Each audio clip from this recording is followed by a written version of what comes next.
ਸਾਰਿਆਂ ਨੂੰ ਪਿਆਰ ਭਰੀ ਸਤਿ ਸ਼੍ਰੀ ਅਕਾਲ। ਸਵਾਗਤ ਹੈ ਤੁਹਾਡਾ YouTube ਚੈਨਲ ਵਿੱਚ। ਇਸ ਵੀਡੀਓ ਵਿੱਚ ਆਪਾਂ ਗੱਲ ਕਰਾਂਗੇ general mental ability and reasoning ਦੇ ਮਲਟੀਪਲ ਚੁਆਇਸ ਕੁਐਸਚਨਸ ਦੇ ਬਾਰੇ। ਇਹ ਕੁਐਸਚਨਸ ਵੈਬਸਾਈਟ 'ਤੇ ਤੁਹਾਡੇ ਨਾਲ ਸ਼ੇਅਰ ਕੀਤੇ ਗਏ ਸਨ। ਜਿਨ੍ਹਾਂ ਅਧਿਆਪਕਾਂ ਸਾਥੀਆਂ ਨੇ ਇਹਨਾਂ ਕੁਐਸਚਨਸ ਨੂੰ ਵੈਬਸਾਈਟ ਦੇ ਲਿੰਕ ਰਾਹੀਂ ਨਹੀਂ ਪੜ੍ਹਿਆ ਹੋਇਆ, ਉਹ ਡਿਸਕ੍ਰਿਪਸ਼ਨ 'ਚ ਜਾ ਕੇ ਵੈਬਸਾਈਟ ਦੇ ਲਿੰਕ ਤੋਂ ਇਹਨਾਂ ਕੁਐਸਚਨਸ ਨੂੰ ਰੀਡ ਕਰ ਸਕਦੇ ਹੈ। ਤਾਂ ਸ਼ੁਰੂ ਕਰਦੇ ਹਾਂ ਫਸਟ ਕੁਐਸਚਨ ਤੋਂ। ਪ੍ਰਸ਼ਨ ਹੈ, ਦਿੱਤੇ ਗਏ ਵਿਕਲਪ ਵਿੱਚੋਂ ਸੰਬੰਧਿਤ ਸ਼ਬਦ ਦੀ ਚੋਣ ਕਰੋ। ਤਾਂ ਆਪਾਂ ਨੂੰ ਦੇ ਰੱਖਿਆ ਹੈ ਕੈਂਚੀ ਇਜ਼ ਇਕੁਅਲ ਟੂ ਕੱਪੜਾ, ਤਾਂ ਇਹਦੇ ਬਰਾਬਰ ਕੀ ਆਏਗਾ। ਆਪਾਂ ਨੂੰ ਚਾਰ ਆਪਸ਼ਨ ਦਿੱਤੇ ਨੇ, ਕੁਹਾੜਾ ਲੱਕੜ, ਪੱਥਰ ਚੱਕੀ, ਚਾਕੂ ਪੱਥਰ, ਸਕਿਲ ਇੱਟ।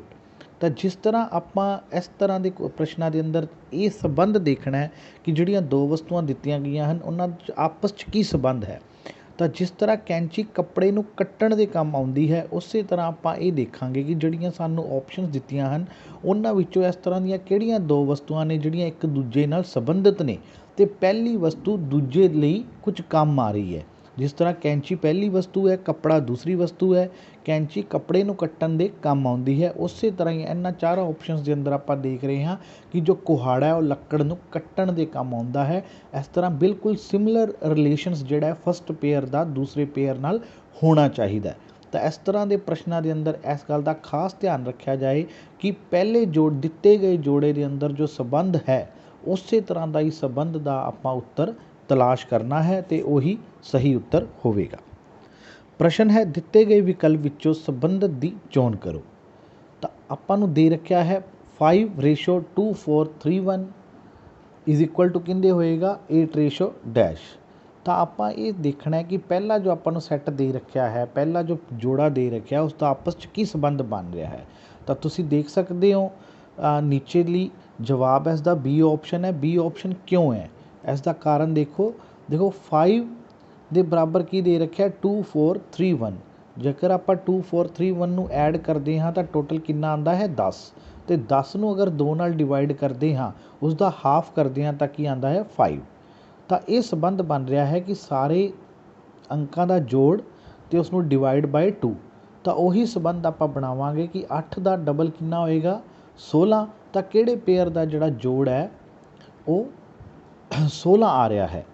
ਤਾਂ ਉਹ ਆਪਾਂ ਦੇਖਾਂਗੇ ਕਿ ਇਸ ਦੇ ਅੰਦਰ ਜਿਹੜਾ ਬੀ ਆਪਸ਼ਨ ਹੈ ਉਸ ਦੇ ਅੰਦਰ ਤੁਸੀਂ ਦੇਖੋ 5 4 9 6 15 ਅਤੇ 1 16, ਟੋਟਲ 16 ਆ ਰਿਹਾ ਹੈ ਬੀ ਆਪਸ਼ਨ ਦਾ।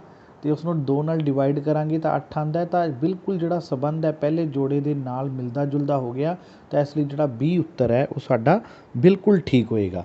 ਤਾਂ ਫਸਟ ਕੁਐਸਚਨ ਅਤੇ ਸੈਕਿੰਡ ਕੁਐਸਚਨ ਦਾ ਜਿਹੜਾ ਸੇਮ ਕਨਸੈਪਟ ਹੈ ਕਿ ਸੰਬੰਧਿਤ ਦੀ ਚੋਣ ਕਰਨੀ ਹੈ। ਜੋ ਆਪਾਂ ਨੂੰ ਦਿੱਤਾ ਗਿਆ ਜੋੜਾ ਹੈ ਉਸ ਦਾ ਉਸੇ ਤਰ੍ਹਾਂ ਦਾ ਹੀ ਸੰਬੰਧ ਆਪਾਂ ਦਿੱਤੀਆਂ ਗਈਆਂ ਆਪਸ਼ਨਸ ਦੇ ਵਿੱਚੋਂ ਤਲਾਸ਼ ਕਰਨਾ ਹੈ, ਉਹੀ ਬਿਲਕੁਲ ਸਹੀ ਉੱਤਰ ਹੋਵੇਗਾ। ਨੈਕਸਟ ਕੁਐਸਚਨ ਦੀ ਗੱਲ ਕਰਦੇ ਹਾਂ, ਦਿੱਤੇ ਗਏ ਜਵਾਬਾਂ ਵਿੱਚੋਂ ਮਿਸਿੰਗ ਨੰਬਰ ਲੱਭੋ। ਤਾਂ ਇਸ ਸੀਰੀਜ਼ ਨੂੰ ਆਪਾਂ ਕੰਪਲੀਟ ਕਰਾਂਗੇ AGM BHN CIO। Next pair ਆਪਾਂ ਫਾਈਂਡ ਆਊਟ ਕਰਾਂਗੇ ਕੀ ਆਏਗਾ। ਤਾਂ ਇਸ ਤਰ੍ਹਾਂ ਦੇ ਪ੍ਰਸ਼ਨਾਂ ਦੇ ਅੰਦਰ ਆਪਾਂ ਸੀਰੀਜ਼ ਨੂੰ ਜਦੋਂ ਕੰਪਲੀਟ ਕਰਨਾ ਹੈ ਤਾਂ ਬੜੇ ਹੀ ਧਿਆਨ ਨਾਲ ਲੈਟਰਸ ਦੀ ਸੀਕੁਐਂਸ ਨੂੰ ਫਾਈਂਡ ਆਊਟ ਕਰੋ ਕਿ ਕਿਸ ਕਨਸੈਪਟ ਨਾਲ ਜਿਹੜੇ ਲੈਟਰਸ ਨੇ ਉਹ ਅੱਗੇ ਵੱਧ ਰਹੇ ਨੇ, ਉਹਨਾਂ ਦਾ ਆਪਸ 'ਚ ਕੀ ਰਿਲੇਸ਼ਨ ਹੈ। ਜਿਸ ਤਰ੍ਹਾਂ ਨਾਲ ਅਗਰ ਆਪਾਂ ਫਸਟ ਦੇਖੀਏ, ਨੀਚੇ ਤੁਸੀਂ ਬਿਲਕੁਲ ਕਲੀਅਰਲੀ ਸਮਝਾਉਣ ਦੀ ਕੋਸ਼ਿਸ਼ ਕੀਤੀ ਗਈ ਹੈ ਕਿ ਕਿਸ ਤਰ੍ਹਾਂ ਨਾਲ ਲੈਟਰਸ ਦਾ ਆਪਸ 'ਚ ਸੰਬੰਧ ਹੈ। ਤਾਂ ਅਗਰ ਆਪਾਂ ਫਸਟ ਪੇਅਰ ਦੇਖੀਏ AGM ਦੇ ਅੰਦਰ A ਦਾ ਸੈਕਿੰਡ ਪੇਅਰ ਦੇ ਫਸਟ ਨਾਲ ਰਿਲੇਸ਼ਨ ਬਣ ਰਿਹਾ ਹੈ ਕਿ ਸੀਕੁਐਂਸ ਹੈ A ਤੋਂ ਬਾਅਦ B। ਉਸੇ ਤਰ੍ਹਾਂ ਹੀ ਸੈਕਿੰਡ ਲੈਟਰ ਦਾ G ਹੈ ਤਾਂ G ਤੋਂ ਬਾਅਦ H, M ਤੋਂ ਬਾਅਦ N। ਉਸੇ ਤਰ੍ਹਾਂ ਹੀ ਹੁਣ ਸੈਕਿੰਡ ਪੇਅਰ ਦਾ ਥਰਡ ਪੇਅਰ ਨਾਲ ਸੰਬੰਧ ਬਣ ਰਿਹਾ ਹੈ। B ਤੋਂ ਨੈਕਸਟ ਕੀ ਆ ਰਿਹਾ C, H ਤੋਂ ਨੈਕਸਟ ਆ ਰਿਹਾ I ਅਤੇ N ਤੋਂ ਨੈਕਸਟ ਆ ਰਿਹਾ O। ਉਸੇ ਤਰ੍ਹਾਂ ਹੀ ਹੁਣ ਆਪਾਂ ਜੋ ਪੇਅਰ 'ਚ ਰਿਲੇਸ਼ਨ ਬਣ ਰਿਹਾ ਹੈ ਉਹੀ ਰਿਲੇਸ਼ਨ ਆਪਾਂ ਅੱਗੇ ਕੰਟੀਨਿਊ ਰੱਖਾਂਗੇ। C ਤੋਂ ਅੱਗੇ ਆਏਗਾ ਫਸਟ D, I ਤੋਂ ਅੱਗੇ ਆਏਗਾ J ਅਤੇ O ਤੋਂ ਅੱਗੇ ਆਏਗਾ P। ਤਾਂ ਇਸ ਤਰ੍ਹਾਂ ਜਿਹੜਾ ਉੱਤਰ ਆ ਜਾਏਗਾ ਉਹ DJPC ਆਪਸ਼ਨ ਜਿਹੜਾ ਇਸ ਦਾ ਉੱਤਰ ਹੋਵੇਗਾ। ਤਾਂ ਸੀਰੀਜ਼ ਕੁਐਸਚਨਸ ਦੇ ਅੰਦਰ ਫਸਟਲੀ ਇਹ ਫੋਕਸ ਫਾਈਂਡ ਆਊਟ ਕਰਨ ਦੀ ਕਰੋ ਕਿ ਇਹਨਾਂ 'ਚ ਰਿਲੇਸ਼ਨ ਕੀ ਬਣ ਰਿਹਾ ਹੈ, ਕਿਸ ਤਰ੍ਹਾਂ ਨਾਲ ਇਹ ਜਿਹੜਾ ਪੈਟਰਨ ਚੱਲ ਰਿਹਾ ਉਸੇ ਪੈਟਰਨ ਦੇ ਨਾਲ ਹੀ ਅਸੀਂ ਜਿਹੜਾ ਨੈਕਸਟ ਸੀਰੀਜ਼ ਨੂੰ ਕੰਪਲੀਟ ਕਰਨ ਦਾ ਸਾਡਾ ਟਾਸਕ ਹੈ ਉਹ ਅਸੀਂ ਆਸਾਨੀ ਨਾਲ ਕਰ ਸਕਾਂਗੇ। ਨੈਕਸਟ ਕੁਐਸਚਨ ਵੀ ਉਸੇ ਪੈਟਰਨ 'ਤੇ ਹੈ, ਦਿੱਤੇ ਗਏ ਜਵਾਬਾਂ ਵਿੱਚੋਂ ਮਿਸਿੰਗ ਨੰਬਰ ਲੱਭੋ। ਤਾਂ ਇਸ ਦੇ ਅੰਦਰ ਆਪਾਂ ਨੂੰ बिल्कुल सेंटर वाला नंबर फाइंड आउट करने ਲਈ ਕਿਹਾ ਗਿਆ ਹੈ 5 7 11 ਫਿਰ ਕੁਐਸਚਨ ਮਾਰਕ ਹੈ 35 67 ਤਾਂ ਕੁਐਸਚਨ ਮਾਰਕ ਦੀ ਜਗ੍ਹਾ ਤੇ ਕੀ ਆਵੇਗਾ ਇਹ ਆਪਾਂ ਫਾइंड आउट ਕਰਾਂਗੇ। ਉਸੇ ਤਰ੍ਹਾਂ ਹੀ ਕੋਸ਼ਿਸ਼ ਕਰੋ ਰੀਜ਼ਨ ਫਾइंड आउट ਕਰਨ ਦੀ ਕਿਸ ਤਰ੍ਹਾਂ ਨਾਲ ਜਿਹੜੀ ਸੀਰੀਜ਼ ਹੈ ਇਹ ਅੱਗੇ ਚੱਲ ਰਹੀ ਹੈ।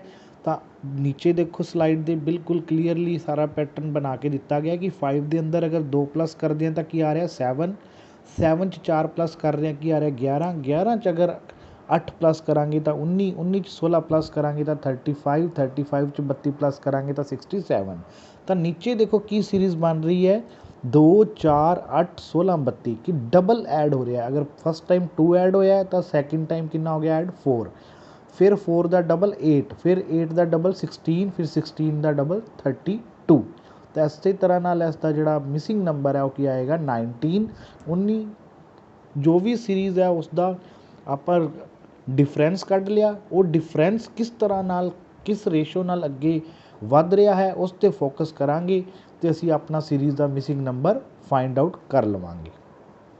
ਤਾਂ ਇਹ ਦੋਨੋਂ ਹੀ ਜਿਹੜੇ ਕੁਐਸਚਨ ਸੀ ਸੇਮ ਪੈਟਰਨ ਦੇ ਹੈ। ਮਿਸਿੰਗ ਨੰਬਰ ਦੇ ਲੈਟਰਸ ਦੀ ਸੀਰੀਜ਼ ਦੇ ਪ੍ਰਸ਼ਨ ਵੀ ਆਉਂਦੇ ਹੈ ਅਤੇ ਜਿਹੜੇ ਅੰਕਾਂ ਦੀ ਮਿਸਿੰਗ ਪ੍ਰਸ਼ਨ ਦੀ ਵੀ ਆਪਾਂ ਗੱਲ ਕੀਤੀ ਹੈ। ਸਭ ਤੋਂ ਪਹਿਲੇ ਸਾਡਾ ਜਿਹੜਾ ਫੋਕਸ ਹੋਣਾ ਚਾਹੀਦਾ ਹੈ ਉਹ ਇਹ ਫੋਕਸ ਹੋਵੇ ਕਿ ਇਹ ਪੈਟਰਨ ਚੱਲ ਕੀ ਰਿਹਾ ਹੈ। ਉਹ ਪੈਟਰਨ ਸਿੱਧਾ ਜੋੜ ਘਟਾਓ ਵੀ ਹੋ ਸਕਦਾ ਹੈ, ਉਸ ਦੇ ਅੰਦਰ ਜਿਹੜਾ ਡਿਫਰੈਂਸ ਹੈ ਉਸ ਦਾ ਵੀ ਪੈਟਰਨ ਹੋ ਸਕਦਾ ਹੈ। ਤਾਂ ਇਹ ਬੜੇ ਹੀ ਧਿਆਨ ਨਾਲ ਜਦੋਂ ਤੁਸੀਂ ਲੌਜਿਕਲੀ ਉਸ ਦੇ ਉੱਪਰ ਸੋਚੋਗੇ, ਲੌਜਿਕ ਕੱਢਣ ਦੀ ਸੋਚੋਗੇ ਤਾਂ ਆਸਾਨੀ ਨਾਲ ਹੀ ਜਿਹੜੇ ਪ੍ਰਸ਼ਨ ਤੁਸੀਂ ਹੱਲ ਕਰ ਸਕੋਗੇ। ਅੱਗੇ ਗੱਲ ਕਰਦੇ ਹਾਂ ਪ੍ਰਸ਼ਨ ਨੰਬਰ 5 ਦੀ। ਅੰਗਰੇਜ਼ੀ ਸ਼ਬਦਕੋਸ਼ ਦੇ ਅਨੁਸਾਰ ਹੇਠ ਲਿਖੇ ਸ਼ਬਦਾਂ ਨੂੰ ਅਰੇਂਜ ਕਰੋ। ਡਿਕਸ਼ਨਰੀ ਦੇ ਬਾਰੇ ਅਸੀਂ ਸਾਰੇ ਹੀ ਚੰਗੀ ਤਰ੍ਹਾਂ ਜਾਣਦੇ ਹਾਂ ਕਿ ਡਿਕਸ਼ਨਰੀ ਦੇ ਅੰਦਰ ਅਸੀਂ ਕਿਸ ਤਰ੍ਹਾਂ ਨਾਲ ਵਰਡਸ ਨੂੰ ਫਾइंड आउट ਕਰਦੇ ਹਾਂ। ਬੜੇ ਹੀ ਅਲਫਾਬੈਟਿਕਲੀ ਆਰਡਰ ਦੇ ਨਾਲ ਡਿਕਸ਼ਨਰੀ ਦੇ ਅੰਦਰ ਸਾਰੇ ਵਰਡਸ ਦਿੱਤੇ ਹੁੰਦੇ ਹਨ। ਤਾਂ ਡਿਕਸ਼ਨਰੀ ਨੂੰ ਫਾइंड आउट ਡਿਕਸ਼ਨਰੀ ਦੇ ਅੰਦਰ ਕਿਸੇ ਵਰਡ ਨੂੰ ਫਾइंड आउट ਕਰਨ ਦੇ ਰਿਗਾਰਡਿੰਗਲੀ ਹੀ ਇਸ ਤਰ੍ਹਾਂ ਦਾ ਰੀਜ਼ਨਿੰਗ ਦੇ ਅੰਦਰ ਕੁਐਸਚਨ ਪੁੱਛਿਆ ਜਾ ਸਕਦਾ ਹੈ। ਤਾਂ ਜਿਸ ਤਰ੍ਹਾਂ ਆਪਾਂ ਆਪਸ਼ਨਸ ਨੂੰ ਦੇਖਦੇ ਹਾਂ ਕਿ ਸਾਨੂੰ ਆਪਸ਼ਨ ਦਿੱਤੀਆਂ ਹੋਈਆਂ ਹਨ 4 ਪ੍ਰੀਚ ਪ੍ਰੇਜ਼ ਹੈ ਨਾ ਪਿਕਨਿਕ ਪ੍ਰਸੈਪਟ। ਤਾਂ ਇਹਨਾਂ ਨੂੰ ਆਪਾਂ ਕਿਸ ਤਰ੍ਹਾਂ ਨਾਲ ਡਿਕਸ਼ਨਰੀ ਦੇ ਅੰਦਰ ਸਾਨੂੰ ਕਿਹੜਾ ਵਰਡ ਪਹਿਲੇ ਮਿਲੇਗਾ, ਕਿਹੜਾ ਉਸ ਤੋਂ ਬਾਅਦ ਮਿਲੇਗਾ, ਕਿਹੜਾ ਉਸ ਤੋਂ ਬਾਅਦ ਅਤੇ ਕਿਹੜਾ 4th ਨੰਬਰ 'ਤੇ। ਤਾਂ ਇਸ ਨੂੰ ਸੀਕੁਐਂਸ ਲਗਾਉਣ ਲਈ ਜਿਹੜਾ ਹੈ ਸਭ ਤੋਂ ਵੱਡੀ ਗੱਲ ਤੁਹਾਡੇ ਸਾਰਿਆਂ ਨੂੰ ਹੀ ਗੱਲ ਦਾ ਪਤਾ ਹੈ ਕਿ ਸ਼ਬਦਕੋਸ਼ ਅਲਫਾਬੈਟਿਕਲੀ ਆਰਡਰ ਅਨੁਸਾਰ ਕੰਮ ਕਰਦਾ ਹੈ। ਤਾਂ ਅਗਰ ਅਸੀਂ ਸਾਡੇ ਚਾਰੋਂ ਆਪਸ਼ਨਸ ਨੂੰ ਬੜੇ ਹੀ ਅਸੀਂ ਧਿਆਨ ਨਾਲ ਦੇਖਣਾ ਹੈ ਕਿ ਪੀ ਅਤੇ ਜਿਹੜੇ ਆਰ ਹੈ ਉਹ ਸਾਰਿਆਂ 'ਚ ਹੀ ਕੋਮਨ ਹਨ। ਸਭ ਤੋਂ ਪਹਿਲੇ ਅਸੀਂ ਜਦੋਂ ਵੀ ਇਸ ਤਰ੍ਹਾਂ ਦਾ ਪ੍ਰਸ਼ਨ ਆਵੇ ਸਭ ਤੋਂ ਪਹਿਲੇ ਫਸਟ ਲੈਟਰ ਦੇਖੋ। ਫਸਟ ਲੈਟਰ ਦੇਖੋ ਤਾਂ ਉਸ ਨੂੰ ਅਸੀਂ ਸਭ ਤੋਂ ਪਹਿਲੇ ਰੱਖਾਂਗੇ। ਪਰ ਸਾਡੇ ਇਸ ਪ੍ਰਸ਼ਨ ਦੇ ਅੰਦਰ ਕੀ ਚੀਜ਼ ਹੈ ਕਿ ਪੀ ਸਾਰੇ ਹੀ ਆਪਸ਼ਨਸ 'ਚ ਫਸਟ ਲੈਟਰ ਹੈ। ਚਲੋ ਫਿਰ ਸੈਕਿੰਡ ਲੈਟਰ 'ਤੇ ਚੱਲੋ। ਹੁਣ ਸੈਕਿੰਡ ਲੈਟਰ ਅਗਰ ਸਾਰੇ ਆਪਸ਼ਨਸ ਝਾਤੀ ਮਾਰੀਏ ਤਾਂ ਸੈਕਿੰਡ ਲੈਟਰ ਵੀ ਸਾਰਿਆਂ 'ਚ ਸੇਮ ਹੈ। ਠੀਕ ਹੈ, ਹੁਣ ਆਪਾਂ ਚੱਲਾਂਗੇ ਥਰਡ ਲੈਟਰ ਵੱਲ। ਤਾਂ ਥਰਡ ਲੈਟਰ 'ਚ ਆਪਾਂ ਇਹ ਦੇਖ ਰਹੇ ਹਾਂ ਕਿ ਫਸਟ ਦੇ ਅੰਦਰ ਈ ਹੈ, ਸੈਕਿੰਡ ਦੇ ਅੰਦਰ ਏ ਹੈ, ਥਰਡ ਦੇ ਅੰਦਰ ਈ ਹੈ, ਫੋਰਥ ਦੇ ਅੰਦਰ ਈ ਹੈ। ਤਾਂ ਸਭ ਤੋਂ ਪਹਿਲੇ ਆਪਾਂ ਕਿਹੜਾ ਚੱਕਾਂਗੇ ਏ ਵਾਲਾ। ਤਾਂ ਸਭ ਤੋਂ ਫਸਟ ਆਪਸ਼ਨ ਪਹਿਲੇ ਆਏਗਾ 2 ਨੰਬਰ ਪ੍ਰੇਜ਼। ਜਿਹੜਾ ਪ੍ਰੇਜ਼ ਵਰਡ ਹੈ ਡਿਕਸ਼ਨਰੀ ਦੇ ਅੰਦਰ ਸਭ ਤੋਂ ਪਹਿਲਾਂ ਹੋਏਗਾ। ਹੁਣ ਆਪਣੇ ਕੋਲ ਰਹਿ ਗਏ 3 ਫਸਟ, ਥਰਡ ਅਤੇ ਫੋਰਥ। ਹੁਣ ਫਸਟ, ਥਰਡ, ਫੋਰਥ ਦੇ ਅੰਦਰ ਪਹਿਲੇ ਤਿੰਨੋਂ ਲੈਟਰਸ ਸੇਮ ਹਨ P R E, P R E, P R E. ਤਾਂ ਹੁਣ ਆਪਾਂ ਫੋਰਥ ਲੈਟਰ 'ਤੇ ਗੱਲ ਕਰਾਂਗੇ। ਤਾਂ ਫਸਟ ਜਿਹੜਾ ਵਰਡ ਹੈ ਸਾਡੇ ਕੋਲ ਉਹਦੇ ਜਿਹੜਾ ਫੋਰਥ ਲੈਟਰ ਹੈ ਉਹ ਏ ਹੈ। ਠੀਕ ਹੈ ਜੀ। ਨੈਕਸਟ ਹੈ ਉਹਦੇ ਅੰਦਰ ਸੀ ਹੈ ਅਤੇ ਨੈਕਸਟ ਦੇ ਅੰਦਰ ਫੋਰਥ ਆਪਸ਼ਨ ਦੇ ਅੰਦਰ ਵੀ ਸੀ ਹੈ। ਤਾਂ ਅਸੀਂ ਦੂਸਰੇ ਨੰਬਰ 'ਤੇ ਕਿਹੜੇ ਵਰਡ ਨੂੰ ਰੱਖਾਂਗੇ ਫਸਟ ਪ੍ਰੀਚ। ਤਾਂ ਪਹਿਲਾ ਸਾਡਾ ਆ ਗਿਆ ਪ੍ਰੇਜ਼ 2 ਨੰਬਰ ਵਾਲਾ, ਨੈਕਸਟ ਆ ਗਿਆ ਪ੍ਰੀਚ 1 ਨੰਬਰ ਵਾਲਾ, 2 ਅਤੇ 1। ਉਸੇ ਤਰ੍ਹਾਂ ਹੁਣ ਸਾਡੇ ਕੋਲ ਬਾਕੀ ਕਿਹੜੇ ਵਰਡਸ ਰਹਿ ਗਏ 3 ਨੰਬਰ ਅਤੇ 4 ਨੰਬਰ। ਹੁਣ 3 ਅਤੇ 4 'ਚ ਕੀ ਹੈ ਪਹਿਲੇ 4 ਲੈਟਰ ਦੋਨਾਂ 'ਚ ਹੀ ਸੇਮ ਹਨ ਪੀ ਆਰ ਈ ਸੀ, ਪੀ ਆਰ ਈ ਸੀ। ਹੁਣ ਅਸੀਂ ਪੰਜਵੇਂ ਲੈਟਰ 'ਚ ਇਹਨਾਂ ਨੂੰ ਕੰਪੈਰੀਜ਼ਨ ਕਰਾਂਗੇ। ਤਾਂ ਪੰਜਵੇਂ ਲੈਟਰ ਨੂੰ ਅਗਰ ਅਸੀਂ ਦੇਖੀਏ ਤਾਂ ਥਰਡ ਦੇ ਅੰਦਰ ਵਰਡ ਦੇ ਅੰਦਰ ਆਈ ਹੈ ਅਤੇ ਫੋਰਥ ਦੇ ਅੰਦਰ ਈ ਹੈ। ਤਾਂ ਕਿਹੜਾ ਪਹਿਲੇ ਆਏਗਾ ਈ ਵਾਲਾ ਆਏਗਾ। ਤਾਂ ਇਸ ਲਈ ਇਸ ਦਾ ਸਹੀ ਉੱਤਰ ਕੀ ਬਣ ਜਾਏਗਾ 2 ਨੰਬਰ, 1 ਨੰਬਰ, 4 ਨੰਬਰ ਅਤੇ 3 ਨੰਬਰ। ਤਾਂ ਇਸ ਤਰ੍ਹਾਂ ਤੁਸੀਂ ਸੀਕੁਐਂਸ ਨਾਲ ਦੀ ਨਾਲ ਨੋਟ ਕਰਦੇ ਰਹਿਣਾ ਹੈ। ਜਿਸ ਤਰ੍ਹਾਂ ਨਾਲ ਤੁਹਾਨੂੰ ਸਭ ਤੋਂ ਪਹਿਲੇ ਪਤਾ ਲੱਗ ਗਿਆ ਕਿ ਆਪਣਾ 2 ਨੰਬਰ ਵਾਲਾ ਜਿਹੜਾ ਵਰਡ ਹੈ ਉਹ ਸਭ ਤੋਂ ਪਹਿਲੇ ਆਏਗਾ ਤਾਂ ਆਪਾਂ 2 ਲਿਖ ਲੈਣਾ। ਫਿਰ ਸਾਨੂੰ ਪਤਾ ਲੱਗ ਗਿਆ ਕਿ 1 ਵਾਲਾ ਆਏਗਾ ਫਿਰ 1 ਨੋਟ ਕਰ ਲੈਣਾ। फिर सानू पता हुण असीं देखना है भी 3 ते 4 चों किहड़ा पहला आएगा, तो फिर सानू पता लग गया 4 वाला पहले आएगा, उसनू नोट करो, तो 4 तो बाद फिर 1 ही बचा 3। तो इस तरह नाल शब्दकोश का जिहड़ा प्रश्न है असीं आसानी नाल बिना किसी मुश्किल तो हल कर सकते हैं। सिर्फ ये ध्यान रखना है कि असीं लैटर्स नू स्टैप बाय स्टैप देखते जाना है। नैक्सट गल करते हैं प्रश्न नंबर 6 की, दिती गई लड़ी विचों गलत नंबर लभो। हुण पहले असीं जिहड़े क्वेश्चनस कीते सी सीरीज़ नू कंप्लीट करन लई कि नंबर मिसिंग सी, सीरीज़ कंप्लीट करनी सी, उस बारे आपां गलबात कीती कि उस तरह के प्रश्न किवें करने चाहिए हैं कि उन्हां दा रिलेशन फाइंड आउट करके कि की संबंध बन रहा है, किस तरह का सीक्वेंस बन रहा है, की लॉजिक दे नाल जिहड़ा ये सीरीज़ है वो अगे वध रही है, वो असीं फाइंड आउट करते हाँ तो मिसिंग नंबर नू लभ लैंदे हाँ। हुण इस तरह के प्रश्न के अंदर भी सेम उही कंसैप्ट है कि असीं ये फाइंड आउट करांगे कि किस कंसैप्ट के नाल जिहड़ी सीरीज़ है वो अगे वध रही है, वो असीं पकड़ कैच कर लेना है। तो जिहड़ा मिसिंग जिथे उस सीरीज़ के अकॉर्डिंगली, उस कंसैप्ट के अकॉर्डिंगली गलती आ रही है सीरीज़ के अंदर, उसनूं असीं पकड़ना है। तो जिस तरह आपां नूं सीरीज़ दित्ती है 1 5 5 9 7 11 11 15 12 ते 17, तो हुण असीं इसका रिलेशन फाइंड आउट करांगे कि 1 तो बाद 5 है तो कितना डिफरेंस आ रहा है, +4 हो रहा है। फिर 5 तो बाद 5 ही आ रहा है, किसी तरह का जोड़ घटाओ नहीं हो रहा, गुणा भाग नहीं हो रहा, डिफरेंस कितना +0 का। उस तो बाद 5 के अंदर फिर +4 का हो रहा है 9, फिर 9 तो बाद फिर -2 होके की हो रहा है 7 आ रहा है। तो ये कंसैप्ट बन रहा +4 +0 +4 -2।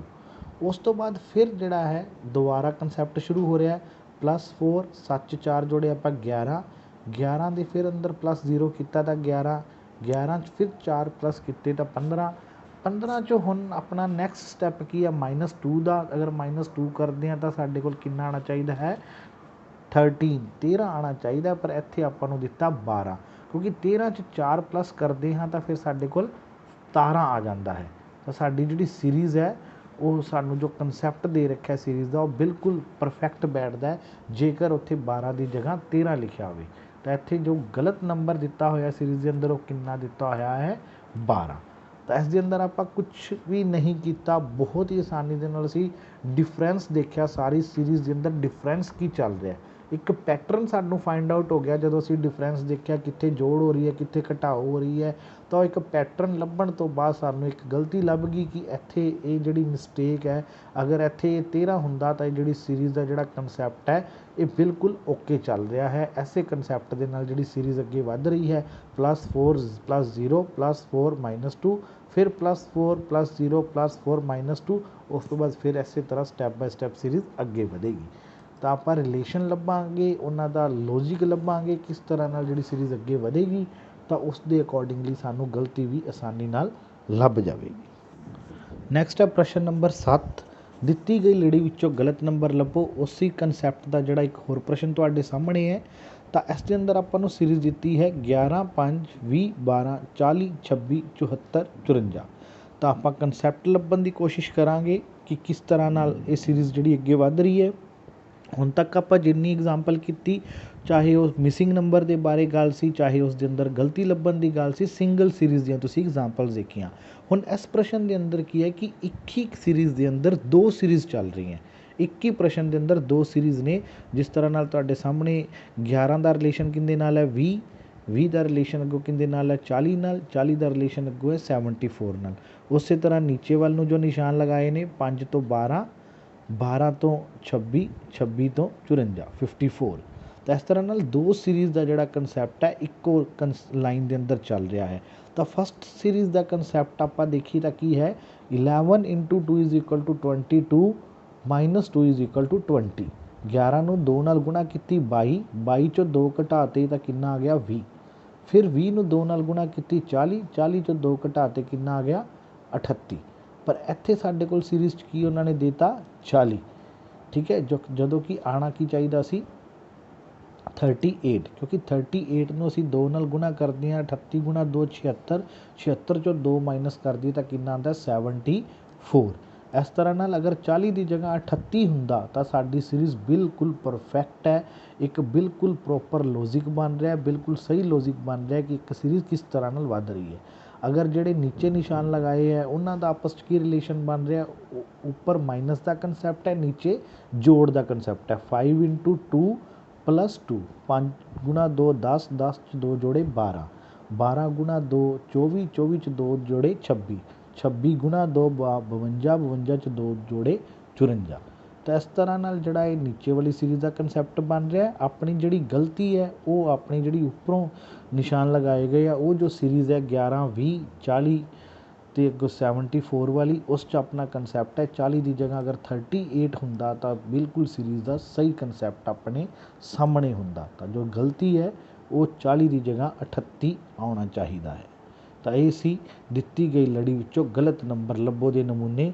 ਕਿ ਉਸੇ ਤਰ੍ਹਾਂ ਹੀ ਜਿਸ ਤਰ੍ਹਾਂ ਮਿਸਿੰਗ ਨੰਬਰ ਨੂੰ ਲੱਭਣ ਲਈ ਸੀਰੀਜ਼ ਨੂੰ ਕੰਪਲੀਟ ਕਰਨ ਲਈ ਸਾਨੂੰ ਲੋੜ ਹੁੰਦੀ ਹੈ ਇੱਕ ਲੌਜਿਕ ਫਾਈਂਡ ਆਊਟ ਕਰਨ ਦੀ, ਇੱਕ ਰੀਜ਼ਨ ਲੱਭਣ ਦੀ, ਉਸ ਸੀਰੀਜ਼ ਦੇ ਦਿੱਤੇ ਗਏ ਅੰਕਾਂ ਜਾਂ ਲੈਟਰਸ 'ਚ ਆਪਸ 'ਚ ਸੰਬੰਧ ਬਣਾਉਣ ਦੀ। ਕਿਸੇ ਵੀ ਲੌਜਿਕ ਨਾਲ ਕੋਈ ਵੀ ਲੌਜਿਕ ਉਸ ਦੇ ਅੰਦਰ ਲੱਗ ਜਾਵੇ, ਜੋ ਵੀ ਤੁਹਾਡਾ ਫਾਰਮੂਲਾ ਬਿਲਕੁਲ ਫਿੱਟ ਬੈਠ ਜਾਵੇ, ਉਸ ਦੇ ਅਕੋਰਡਿੰਗਲੀ ਅਸੀਂ ਉਸ ਨੂੰ ਪੂਰਾ ਕਰ ਸਕੀਏ। ਉਸੇ ਤਰ੍ਹਾਂ ਹੀ ਇਹ ਮਿਸਟੇਕ ਵੀ ਆਪਾਂ ਲੱਭਣੀ ਹੈ ਕਿ ਸੀਰੀਜ਼ ਦੇ ਅੰਦਰ ਮਿਸਟੇਕ ਕਿੱਥੇ ਕੀਤੀ ਗਈ ਹੈ। ਤਾਂ ਜੋ ਆਪਾਂ ਸਾਰੀ ਸੀਰੀਜ਼ ਦਾ ਕਨਸੈਪਟ ਬਣਾ ਕੇ ਦੇਖਾਂਗੇ ਤਾਂ ਆਪਾਂ ਨੂੰ ਈਜ਼ੀਲੀ ਹੀ ਉਹ ਜਿਹੜੀ ਮਿਸਟੇਕ ਹੈ ਉਹ ਫਾਈਂਡ ਆਊਟ ਹੋ ਜਾਵੇਗੀ। ਨੈਕਸਟ ਇੱਕ ਹੋਰ ਪੈਟਰਨ ਦੀ ਤੁਹਾਡੇ ਸਾਹਮਣੇ ਐਗਜ਼ਾਮਪਲ ਹੈ। ਜੇ ਸਟਰੋਂਗ ਨੂੰ ROTNSG ਲਿਖਿਆ ਜਾਂਦਾ ਹੈ ਤਾਂ ਉਸੇ ਕੋਡ ਵਿੱਚ ਨਾਗਪੁਰ ਕਿਵੇਂ ਲਿਖਿਆ ਜਾਵੇਗਾ। ਤਾਂ ਇਸ ਤਰ੍ਹਾਂ ਦੇ ਕੁਐਸਚਨ ਕਰਨ ਲਈ ਕੀ ਮੈਥਡ ਅਸੀਂ ਅਪਣਾ ਸਕਦੇ ਹਾਂ। ਇਹ ਵੀ ਲਗਭਗ ਜੋ ਅਸੀਂ ਸੀਕੁਐਂਸ ਨੂੰ ਪੂਰਾ ਕਰਨ ਲਈ, ਸੀਰੀਜ਼ 'ਚ ਮਿਸਟੇਕ ਲੱਭਣ ਲਈ ਇੱਕ ਲੌਜਿਕ ਫਾਈਂਡ ਆਊਟ ਕਰਦੇ ਹਾਂ, ਉਸੇ ਤਰ੍ਹਾਂ ਹੀ ਇਸ ਰੀਜ਼ਨਿੰਗ ਦੇ ਕੁਐਸਚਨ 'ਚ ਵੀ ਅਸੀਂ ਕੋਈ ਨਾ ਕੋਈ ਰੀਜ਼ਨ ਲੱਭਣ ਦੀ ਕੋਸ਼ਿਸ਼ ਕਰਾਂਗੇ ਕਿ ਕਿਵੇਂ ਕੋਡਿੰਗ ਕੀਤੀ ਗਈ ਹੈ। ਜਿਸ ਤਰ੍ਹਾਂ ਤੁਹਾਡੇ ਸਾਹਮਣੇ ਐਗਜ਼ਾਮਪਲ ਹੈ ਕਿ ਸਟਰੋਂਗ ਨੂੰ ਅਗਰ ਆਪਾਂ ਸੀਰੀਅਲ ਨੰਬਰ ਦੇ ਦਈਏ ਕਿ 1S ਦਾ ਆਪਾਂ 1 ਕੋਡ ਦੇ ਦਿੱਤਾ, T ਨੂੰ 2, R ਨੂੰ 3, O ਨੂੰ 4, N ਨੂੰ 5, G ਨੂੰ 6 ਕਿ ਕਿਹੜੇ ਕਿਹੜੇ ਪਲੇਸਿਸ 'ਤੇ ਹੈ। ਤਾਂ ਇਸ ਨੂੰ ਲਿਖਿਆ ਉਹਨਾਂ ਨੇ ਕੀ ਹੈ ROTNSG। ਤਾਂ R ਕਿਹੜੇ ਪਲੇਸ 'ਤੇ ਹੈ 3 ਨੰਬਰ ਸਭ ਤੋਂ ਪਹਿਲੇ ਆ ਰਿਹਾ, ਠੀਕ ਹੈ ਜੀ। ਉਸ ਤੋਂ ਬਾਅਦ O ਦਿੱਤਾ ਤਾਂ ਉਹ ਕਿਹੜਾ, ਉਹ ਸਟਰੋਂਗ 'ਚ ਉਹ ਕਿੰਨਵੇਂ ਨੰਬਰ 'ਤੇ, 4 ਨੰਬਰ 'ਤੇ। ਸਾਡੇ ਕੋਲ ਉਹ ਇੱਥੇ ਆ ਰਿਹਾ ਦੂਜੇ ਨੰਬਰ 'ਤੇ। ਅਗਰ ਸਿੱਧਾ ਮੈਂ ਪੰਜਾਬੀ 'ਚ ਇੱਕ ਗੱਲ ਕਰਾਂ ਤਾਂ ਸਭ ਤੋਂ ਪਹਿਲੇ ਸਾਡਾ ਜਿਹੜਾ ਕੋਡ ਬਣ ਰਿਹਾ ਸਟਰੋਂਗ ਦਾ ਉਹ ਬਣ ਰਿਹਾ 1 2 3 4 5 6। 1 2 3 4 5 6 ਦਾ ਕੋਡ ਕਿਹਦੇ 'ਚ ਚੇਂਜ ਹੋ ਰਿਹਾ 3 4 2 5 1 6 'ਚ ਸੀਰੀਅਲ ਆਰਡਰ 'ਚ। ਉਸੇ ਤਰ੍ਹਾਂ ਹੀ ਅਸੀਂ ਨਾਗਪੁਰ ਨੂੰ 1 2 3 4 5 6 ਕੋਡ ਦੇ ਲਿਆ। ਹੁਣ ਆਪਾਂ ਦੇਖਿਆ ਜੋ ਸਾਨੂੰ ਦਿੱਤਾ ਹੋਇਆ ਸੀ ਉਹਦੇ ਨਾਲ ਅਸੀਂ ਉਸ ਨੂੰ ਰਿਲੇਸ਼ਨ ਕਾਊਂਟ ਕਰਨਾ ਹੈ। ਤਾਂ ਅਸੀਂ 3 ਨੰਬਰ ਸਾਨੂੰ ਸਭ ਤੋਂ ਪਹਿਲਾਂ ਦੇਖਿਆ ਤਾਂ ਅਸੀਂ 3 ਨੰਬਰ ਲੈਟਰ ਚੱਕ ਕੇ ਸਭ ਤੋਂ ਪਹਿਲੇ ਲਗਾਤਾ।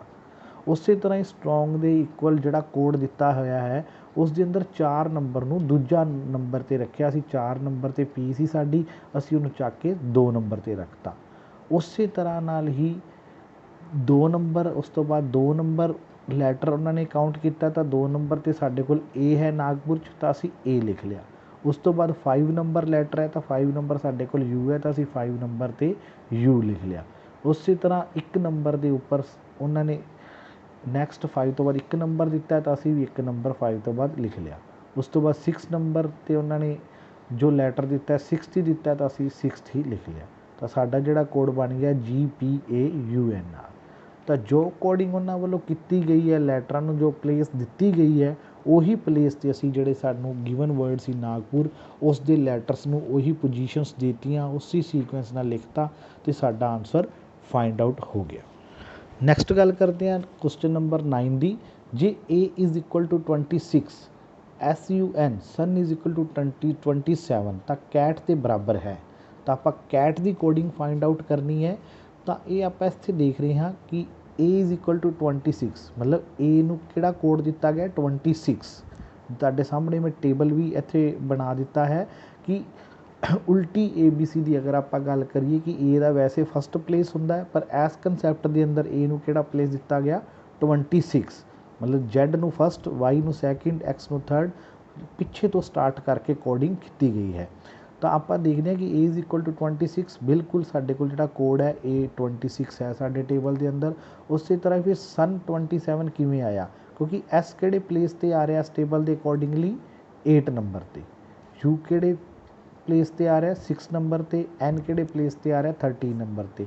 ਤਿੰਨਾਂ ਨੂੰ ਜੇਕਰ ਅਸੀਂ ਐਡ ਕਰਦੇ ਹਾਂ 8 6 14, 14 ਅਤੇ 13 27 ਤਾਂ ਸਾਡੇ ਕੋਲ 27 ਰਿਜ਼ਲਟ ਆ ਰਿਹਾ ਸਨ ਦਾ। ਉਸੇ ਤਰ੍ਹਾਂ ਹੀ ਹੁਣ ਕੈਟ ਦੀ ਕੋਡਿੰਗ ਕਰਾਂਗੇ। ਸੀ ਕਿਹੜੇ ਪਲੇਸ 'ਤੇ ਸਾਡੇ ਕੋਲ ਇਸ ਟੇਬਲ ਦੇ ਅੰਦਰ 24, ਇਹ ਸਾਨੂੰ ਗਿਵਨ ਹੈ ਆਲਰੇਡੀ 26 ਪਲੇਸ 'ਤੇ ਹੈ। ਟੀ ਅਸੀਂ ਟੇਬਲ 'ਚੋਂ ਫਾਈਂਡ ਆਊਟ ਕਰ ਲੈਂਦੇ ਹਾਂ ਕਿ ਟੀ ਕਿਹੜੇ ਟੇਬਲ 'ਤੇ ਹੈ, ਸਾਡੇ ਕੋਲ 7 'ਤੇ। ਤਾਂ ਤਿੰਨਾਂ ਨੂੰ ਅਗਰ ਐਡ ਕਰਦੇ ਹਾਂ ਤਾਂ 24 ਅਤੇ 26 50, 50 ਅਤੇ 7 57, 57 ਜਿਹੜੀ ਕੋਡਿੰਗ ਹੈ ਉਹ ਕੈਟ ਦੀ ਆ ਜਾਂਦੀ ਹੈ। ਤਾਂ ਅਸੀਂ ਲੌਜਿਕ ਫਾਈਂਡ ਆਊਟ ਕੀਤਾ, ਰੀਜ਼ਨ ਕੱਢਿਆ ਕਿ ਹਾਂ ਕਿਸ ਤਰ੍ਹਾਂ ਨਾਲ A26 ਕਿਉਂ ਹੈ ਅਤੇ ਸੰਡੇ 27 ਕਿਉਂ ਹੈ। ਉਸ ਦਾ ਬਿਲਕੁਲ ਇੱਕ ਐਕਸਪੈਰੀਮੈਂਟ ਅਸੀਂ ਕਰਕੇ ਦੇਖਿਆ ਕਿ ਕਿਸ ਤਰ੍ਹਾਂ ਨਾਲ ਇਹ ਜਿਹੜੀ ਕੋਡਿੰਗ ਬਣ ਰਹੀ ਹੈ, ਅਤੇ ਅਸੀਂ ਕੈਟ ਦੀ ਵੀ ਕੋਡਿੰਗ ਉਸੇ ਤਰ੍ਹਾਂ ਬਣਾ ਦਿੱਤੀ। ਤਾਂ ਇਸ ਤਰ੍ਹਾਂ ਦੇ ਪੈਟਰਨ ਦੇ ਅੰਦਰ ਸਾਨੂੰ ਜਿਹੜੀ ਕੋਡਿੰਗ ਹੈ ਲੈਟਰਸ ਦੀ ਅਲੱਗ-ਅਲੱਗ ਤਰ੍ਹਾਂ ਨਾਲ ਦਿੱਤੀ ਹੋ ਸਕਦੀ ਹੈ। ਉਸੇ ਕੋਡਿੰਗ ਨੂੰ ਮੱਦੇ ਨਜ਼ਰ ਦੇਖ ਕੇ ਅਸੀਂ ਦਿੱਤੇ ਗਏ ਵਰਡ ਦੀ ਕੋਡਿੰਗ ਕਰ ਦੇਣੀ ਹੈ। ਅੱਗੇ ਗੱਲ ਕਰਦੇ ਹਾਂ ਪ੍ਰਸ਼ਨ ਨੰਬਰ 10 ਦੀ। ਨਿਸ਼ਾਨਾਂ ਦਾ ਸਹੀ ਸਮੂਹ ਚੁਣੋ ਜੋ ਦਿੱਤੇ ਗਏ ਸਮੀਕਰਨ 5035 = 20 ਵਿੱਚ ਫਿੱਟ ਹੋਣਗੇ। ਆਪਾਂ ਨੂੰ ਨੰਬਰ ਦਿੱਤੇ ਹੈ, ਉਹਦਾ ਰਿਜ਼ਲਟ ਦਿੱਤਾ ਹੈ, ਪਰ ਉਹਨਾਂ 'ਚ ਅਸੀਂ ਸਿੰਬਲਸ ਕਿਹੜੇ ਯੂਜ਼ ਕਰਨੇ ਆ, ਉਹਨਾਂ ਨੂੰ ਘਟਾਓ, ਜੋੜ, ਗੁਣਾ, ਭਾਗ ਕਿਸ ਤਰ੍ਹਾਂ ਨਾਲ ਕਰੀਏ ਕਿ ਉਸ ਦਾ ਜਿਹੜਾ ਰਿਜ਼ਲਟ ਹੈ ਉਹ ਵੀ ਬਣ ਜੇ। ਤਾਂ ਜਸਟ ਅਸੀਂ ਇੱਕ ਕਰਕੇ ਹੀ ਦੇਖ ਸਕਦੇ ਹਾਂ, ਪ੍ਰੋਪਰ ਇੱਕ ਲੌਜਿਕ ਲਗਾ ਕੇ ਕਿ ਕਿਸ ਤਰ੍ਹਾਂ ਨਾਲ ਇਹਨਾਂ ਡਿਜਿਟ ਦਾ ਐਸੀ ਸੀਰੀਅਲ ਆਰਡਰ 'ਚ ਰੱਖੇ ਹੋਏ, ਕਿਉਂਕਿ ਅਸੀਂ ਸੀਰੀਅਲ ਆਰਡਰ ਚੇਂਜ ਨਹੀਂ ਕਰਨਾ, ਸਾਨੂੰ ਪੈਟਰਨ ਦਿੱਤਾ ਗਿਆ, ਉਸੇ ਪੈਟਰਨ 'ਚ ਸਿਰਫ ਅਸੀਂ ਕੀ ਫਿੱਟ ਕਰਨੇ ਆ ਸਿੰਬਲ। ਤਾਂ ਇਸ ਦਾ ਜਿਹੜਾ ਸਹੀ ਹੋਏਗਾ ਉਹ ਹੋਏਗਾ 5 - 0 + 3 × 5 = 20। 5 ਚੋਂ 0 ਗਈ 5 ਆ ਜਾਏਗਾ, 5 ਤੀਏ 15, 15 ਅਤੇ 5 20, 20 ਇਸ ਦਾ ਰਿਜ਼ਲਟ ਆ ਜਾਏਗਾ। ਤਾਂ ਸਿੰਬਲਸ ਨੂੰ ਅਸੀਂ ਯੂਜ਼ ਕਰਕੇ ਦੇਖਣਾ ਹੈ ਕਿ ਕਿਹੜੇ ਸਿੰਬਲ ਇਸ ਦੇ ਅੰਦਰ ਫਿੱਟ ਹੋ ਰਹੇ ਆ। ਹੁਣ ਅਗਰ ਇਹ ਆਪਸ਼ਨ ਦੀ ਗੱਲ ਕਰੀਏ, ਅਗਰ ਅਸੀਂ ਮਲਟੀਪਲਾਈ ਕਰਾਂਗੇ ਤਾਂ ਬਿਲਕੁਲ ਆਨਸਰ ਨਹੀਂ ਆਏਗਾ। ਅਗਰ ਪਹਿਲੇ ਅਸੀਂ ਜਿਹੜਾ ਬੀ ਆਪਸ਼ਨ ਹੈ ਉਹ ਕਰਕੇ ਅਸੀਂ ਦੇਖਦੇ ਹਾਂ ਤਾਂ ਨੈਚੁਰਲੀ ਇਹ ਵੀ ਰਿਜ਼ਲਟ ਆ ਰਿਹਾ ਹੈ। ਸੀ ਆਪਸ਼ਨ ਕਰਕੇ ਦੇਖਦੇ ਹਾਂ ਤਾਂ 5 ਨੂੰ 0 ਨਾਲ ਹੀ ਅਗਰ ਪਹਿਲੇ ਮਲਟੀਪਲਾਈ ਕਰਤਾ ਤਾਂ ਸਭ ਕੁਛ ਹੀ 0 ਹੋ ਜਾਏਗਾ। ਉਸੇ ਤਰ੍ਹਾਂ ਡੀ ਆਪਸ਼ਨ ਦੇ ਨਾਲ ਅਗਰ 5 ਆਪਾਂ ਕਰਕੇ ਦੇਖਦੇ ਹਾਂ ਤਾਂ ਫਿਰ ਵੀ ਜਿਹੜਾ ਇਹ ਪ੍ਰੋਪਰ ਆਨਸਰ ਹੈ ਉਹ 20 ਨਹੀਂ ਆ ਰਿਹਾ। ਤਾਂ ਇਸ ਤਰ੍ਹਾਂ ਨਾਲ ਇਹ ਸਾਨੂੰ ਕਰਕੇ ਦੇਖਣਾ ਪਏਗਾ ਕਿ ਕਿਸ ਤਰ੍ਹਾਂ ਦੇ ਜਿਹੜੇ ਸਿੰਬਲ ਅਸੀਂ ਲਗਾਵਾਂਗੇ ਤਾਂ ਸਾਡਾ ਜਿਹੜਾ ਆਨਸਰ ਹੈ ਉਹ 20 ਫਿੱਟ ਆਏਗਾ। ਨੈਕਸਟ ਹੈ ਕਿ ਭਾਰਤੀ ਦਿਵਿਆ ਤੋਂ 8 ਰੈਂਕ ਅੱਗੇ ਹੈ, ਜੋ ਕੁੱਲ 42 ਬੱਚਿਆਂ ਦੀ ਕਲਾਸ ਵਿੱਚ 26ਵੇਂ ਸਥਾਨ 'ਤੇ ਹੈ। ਆਖਰੀ ਤੋਂ ਭਾਰਤੀ ਦਾ ਦਰਜਾ ਕੀ ਹੈ? ਇਸ ਤਰ੍ਹਾਂ ਦੀ ਪੈਟਰਨ ਦੇ ਕਾਫੀ ਕੁਐਸਚਨਸ ਜਿਹੜੇ ਹੈ ਪੇਪਰਸ ਦੇ ਅੰਦਰ ਅਕਸਰ ਕੰਪੀਟੀਸ਼ਨ ਐਗਜ਼ਾਮਸ ਦੇ ਅੰਦਰ ਆਉਂਦੇ ਹੈ ਇਸ ਪੈਟਰਨ ਦੇ, ਕਿ ਬੱਚਿਆਂ ਦੇ ਰੈਂਕਿੰਗ ਦੇ ਅਕੋਰਡਿੰਗਲੀ ਉਹਨਾਂ ਦੀ ਪਲੇਸਿੰਗ ਕੱਢਣੀ, ਉਹਨਾਂ ਦੀ ਪੋਜੀਸ਼ਨ ਕੱਢਣੀ। ਤਾਂ ਬੜੇ ਹੀ ਧਿਆਨ ਨਾਲ ਸਮਝੋਗੇ ਤਾਂ ਬਹੁਤ ਹੀ ਆਸਾਨ ਪ੍ਰਸ਼ਨ ਨੇ, ਸਿਰਫ ਇੱਕ ਕਨਸੈਪਟ ਸਮਝਣ ਦੀ ਲੋੜ ਹੈ। ਤਾਂ ਇਸ ਪ੍ਰਸ਼ਨ ਦੇ ਅੰਦਰ ਅਸੀਂ ਸਮਝਣ ਦੀ ਲੋੜ ਕਰਦੇ ਹਾਂ, ਕੋਸ਼ਿਸ਼ ਕਰਦੇ ਹਾਂ। ਭਾਰਤੀ ਦਿਵਿਆ ਤੋਂ 8 ਰੈਂਕ ਅੱਗੇ ਹੈ, ਜੋ ਕਿ ਕੁੱਲ 42 ਬੱਚਿਆਂ ਦੀ ਕਲਾਸ ਵਿੱਚ 26ਵੇਂ ਸਥਾਨ 'ਤੇ ਹੈ। ਆਖਰੀ ਤੋਂ ਭਾਰਤੀ ਦਾ ਦਰਜਾ ਕੀ ਹੈ? ਹੁਣ ਦੇਖੋ, ਸਭ ਤੋਂ ਪਹਿਲੇ ਤਾਂ ਜਦੋਂ ਅਸੀਂ ਪ੍ਰਸ਼ਨ ਪੜ੍ਹ ਲਿਆ 2-3 ਵਾਰੀ ਪੜ੍ਹੋ, ਉਸ ਨੂੰ ਸਮਝਣ ਦੀ ਕੋਸ਼ਿਸ਼ ਕਰੋ ਕਿ ਪ੍ਰਸ਼ਨ ਦੇ ਵਿੱਚ ਕਿਹਾ ਕੀ ਜਾ ਰਿਹਾ ਹੈ। ਜਦੋਂ ਅਸੀਂ ਇਹ ਅੰਡਰਸਟੈਂਡ ਕਰਕੇ ਕਿਹਾ ਕੀ ਜਾ ਰਿਹਾ ਹੈ ਅਤੇ ਅਸੀਂ ਫਾਈਂਡ ਆਊਟ ਕੀ ਕਰਨਾ ਹੈ, ਤਾਂ ਅਸੀਂ ਬੜੀ ਆਸਾਨੀ ਨਾਲ ਹੀ 50-60% ਜਿਹੜਾ ਪ੍ਰਸ਼ਨ ਹੈ ਉਹ ਸੋਲਵ ਕਰ ਚੁੱਕੇ ਹੁੰਦੇ ਹਾਂ, ਜੇਕਰ ਸਾਨੂੰ ਪ੍ਰਸ਼ਨ ਦੀ ਚੰਗੀ ਤਰ੍ਹਾਂ ਜੇ ਸਮਝ ਆ ਜੇ। ਹੁਣ ਦੇਖੋ, ਪਹਿਲੇ ਸਾਨੂੰ ਦਿੱਤਾ ਕੀ ਹੋਇਆ, ਪਹਿਲੇ ਉਹ ਸਮਝਣ ਦੀ ਕੋਸ਼ਿਸ਼ ਕਰਦੇ ਹਾਂ। ਸਾਨੂੰ ਦਿੱਤਾ ਕੀ ਹੈ, ਕਲਾਸ ਦੇ ਅੰਦਰ ਕੁੱਲ 42 ਬੱਚੇ ਹਨ ਅਤੇ ਜਿਹੜਾ ਦਿਵਿਆ ਦਾ ਰੈਂਕ ਹੈ ਉਹ 26ਵਾਂ ਰੈਂਕ ਹੈ। ਪਹਿਲੀ ਗੱਲ ਤਾਂ ਸਾਨੂੰ ਪ੍ਰਸ਼ਨ ਪੜ੍ਹ ਕੇ ਇਹ ਸਮਝ ਆ ਰਹੀ ਹੈ ਕਿ ਇੱਕ ਕਲਾਸ ਹੈ, ਉਸ ਦੇ ਅੰਦਰ 2 ਬੱਚੀਆਂ, ਇੱਕ ਦਾ ਨਾਮ ਹੈ ਭਾਰਤੀ, ਇੱਕ ਦਾ ਨਾਮ ਹੈ ਦਿਵਿਆ। ਕੁੱਲ ਬੱਚੇ ਨੇ ਹਨ 42 ਅਤੇ ਦਿਵਿਆ ਦਾ ਜਿਹੜਾ ਰੈਂਕ ਹੈ ਉਹ 26ਵਾਂ ਹੈ। ਅਤੇ ਨੈਕਸਟ ਗੱਲ ਸਾਨੂੰ ਇਹ ਸਮਝ ਲੱਗ ਰਹੀ ਹੈ ਕਿ ਭਾਰਤੀ ਉਸ ਤੋਂ 8 ਰੈਂਕ ਅੱਗੇ ਹੈ। ਹੁਣ ਰੈਂਕ ਦਾ ਕੀ ਮਤਲਬ ਹੁੰਦਾ? ਪੋਜੀਸ਼ਨ। ਠੀਕ ਹੈ, ਇੱਥੇ ਕਨਫਿਊਜ਼ਨ ਕੀ ਹੁੰਦੀ ਹੈ ਕਿ 26ਵੇਂ 'ਤੇ ਹੈ ਤਾਂ ਪਲੱਸ ਅਸੀਂ 8 ਕਰਕੇ ਉਸ ਨੂੰ 34 ਨੰਬਰ 'ਤੇ ਨਹੀਂ ਲੈ ਕੇ ਜਾਣਾ, ਕਿਉਂਕਿ ਰੈਂਕ ਦਾ ਮਤਲਬ ਅੱਗੇ ਦਾ ਕੀ ਹੁੰਦਾ ਕਿ ਉਸ ਤੋਂ ਪਹਿਲੇ। ਦੇਖੋ ਜੀ, ਫਸਟ ਵਾਲੇ ਦੀ ਜ਼ਿਆਦਾ ਇੰਪੋਰਟੈਂਸ ਹੁੰਦੀ ਹੈ 5th ਵਾਲੇ ਨਾਲੋਂ, ਹੈ ਨਾ। ਰੈਂਕ ਦਾ ਮਤਲਬ ਹੈ ਕਿ ਜਿੰਨਾ ਤੁਹਾਡਾ ਰੈਂਕ ਜਿਹੜਾ ਘੱਟ ਹੈ ਉਨਾ ਵਧੀਆ ਤੁਹਾਡੀ ਪੋਜੀਸ਼ਨ ਹੈ।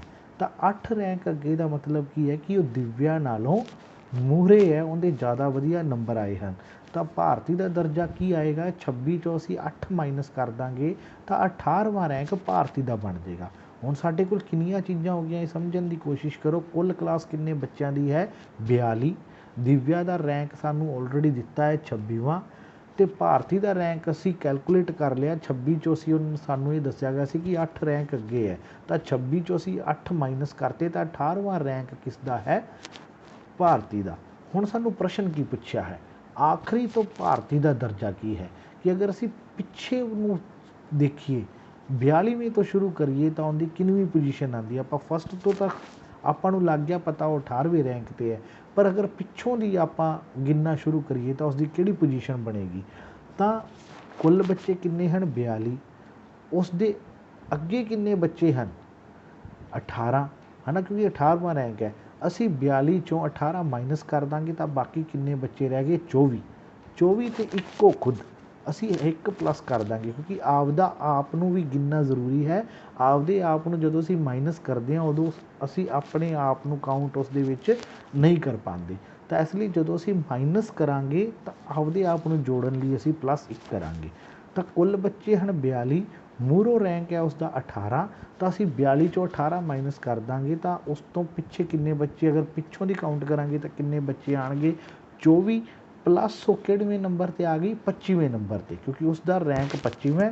ਉਸ ਤੋਂ ਪਹਿਲਾਂ ਜਿਹੜੇ ਪਿੱਛੋਂ ਦੀ ਅਗਰ ਗਿਣਨਾ ਸ਼ੁਰੂ ਕਰੀਏ ਤਾਂ 24 ਬੱਚੇ ਹੈ।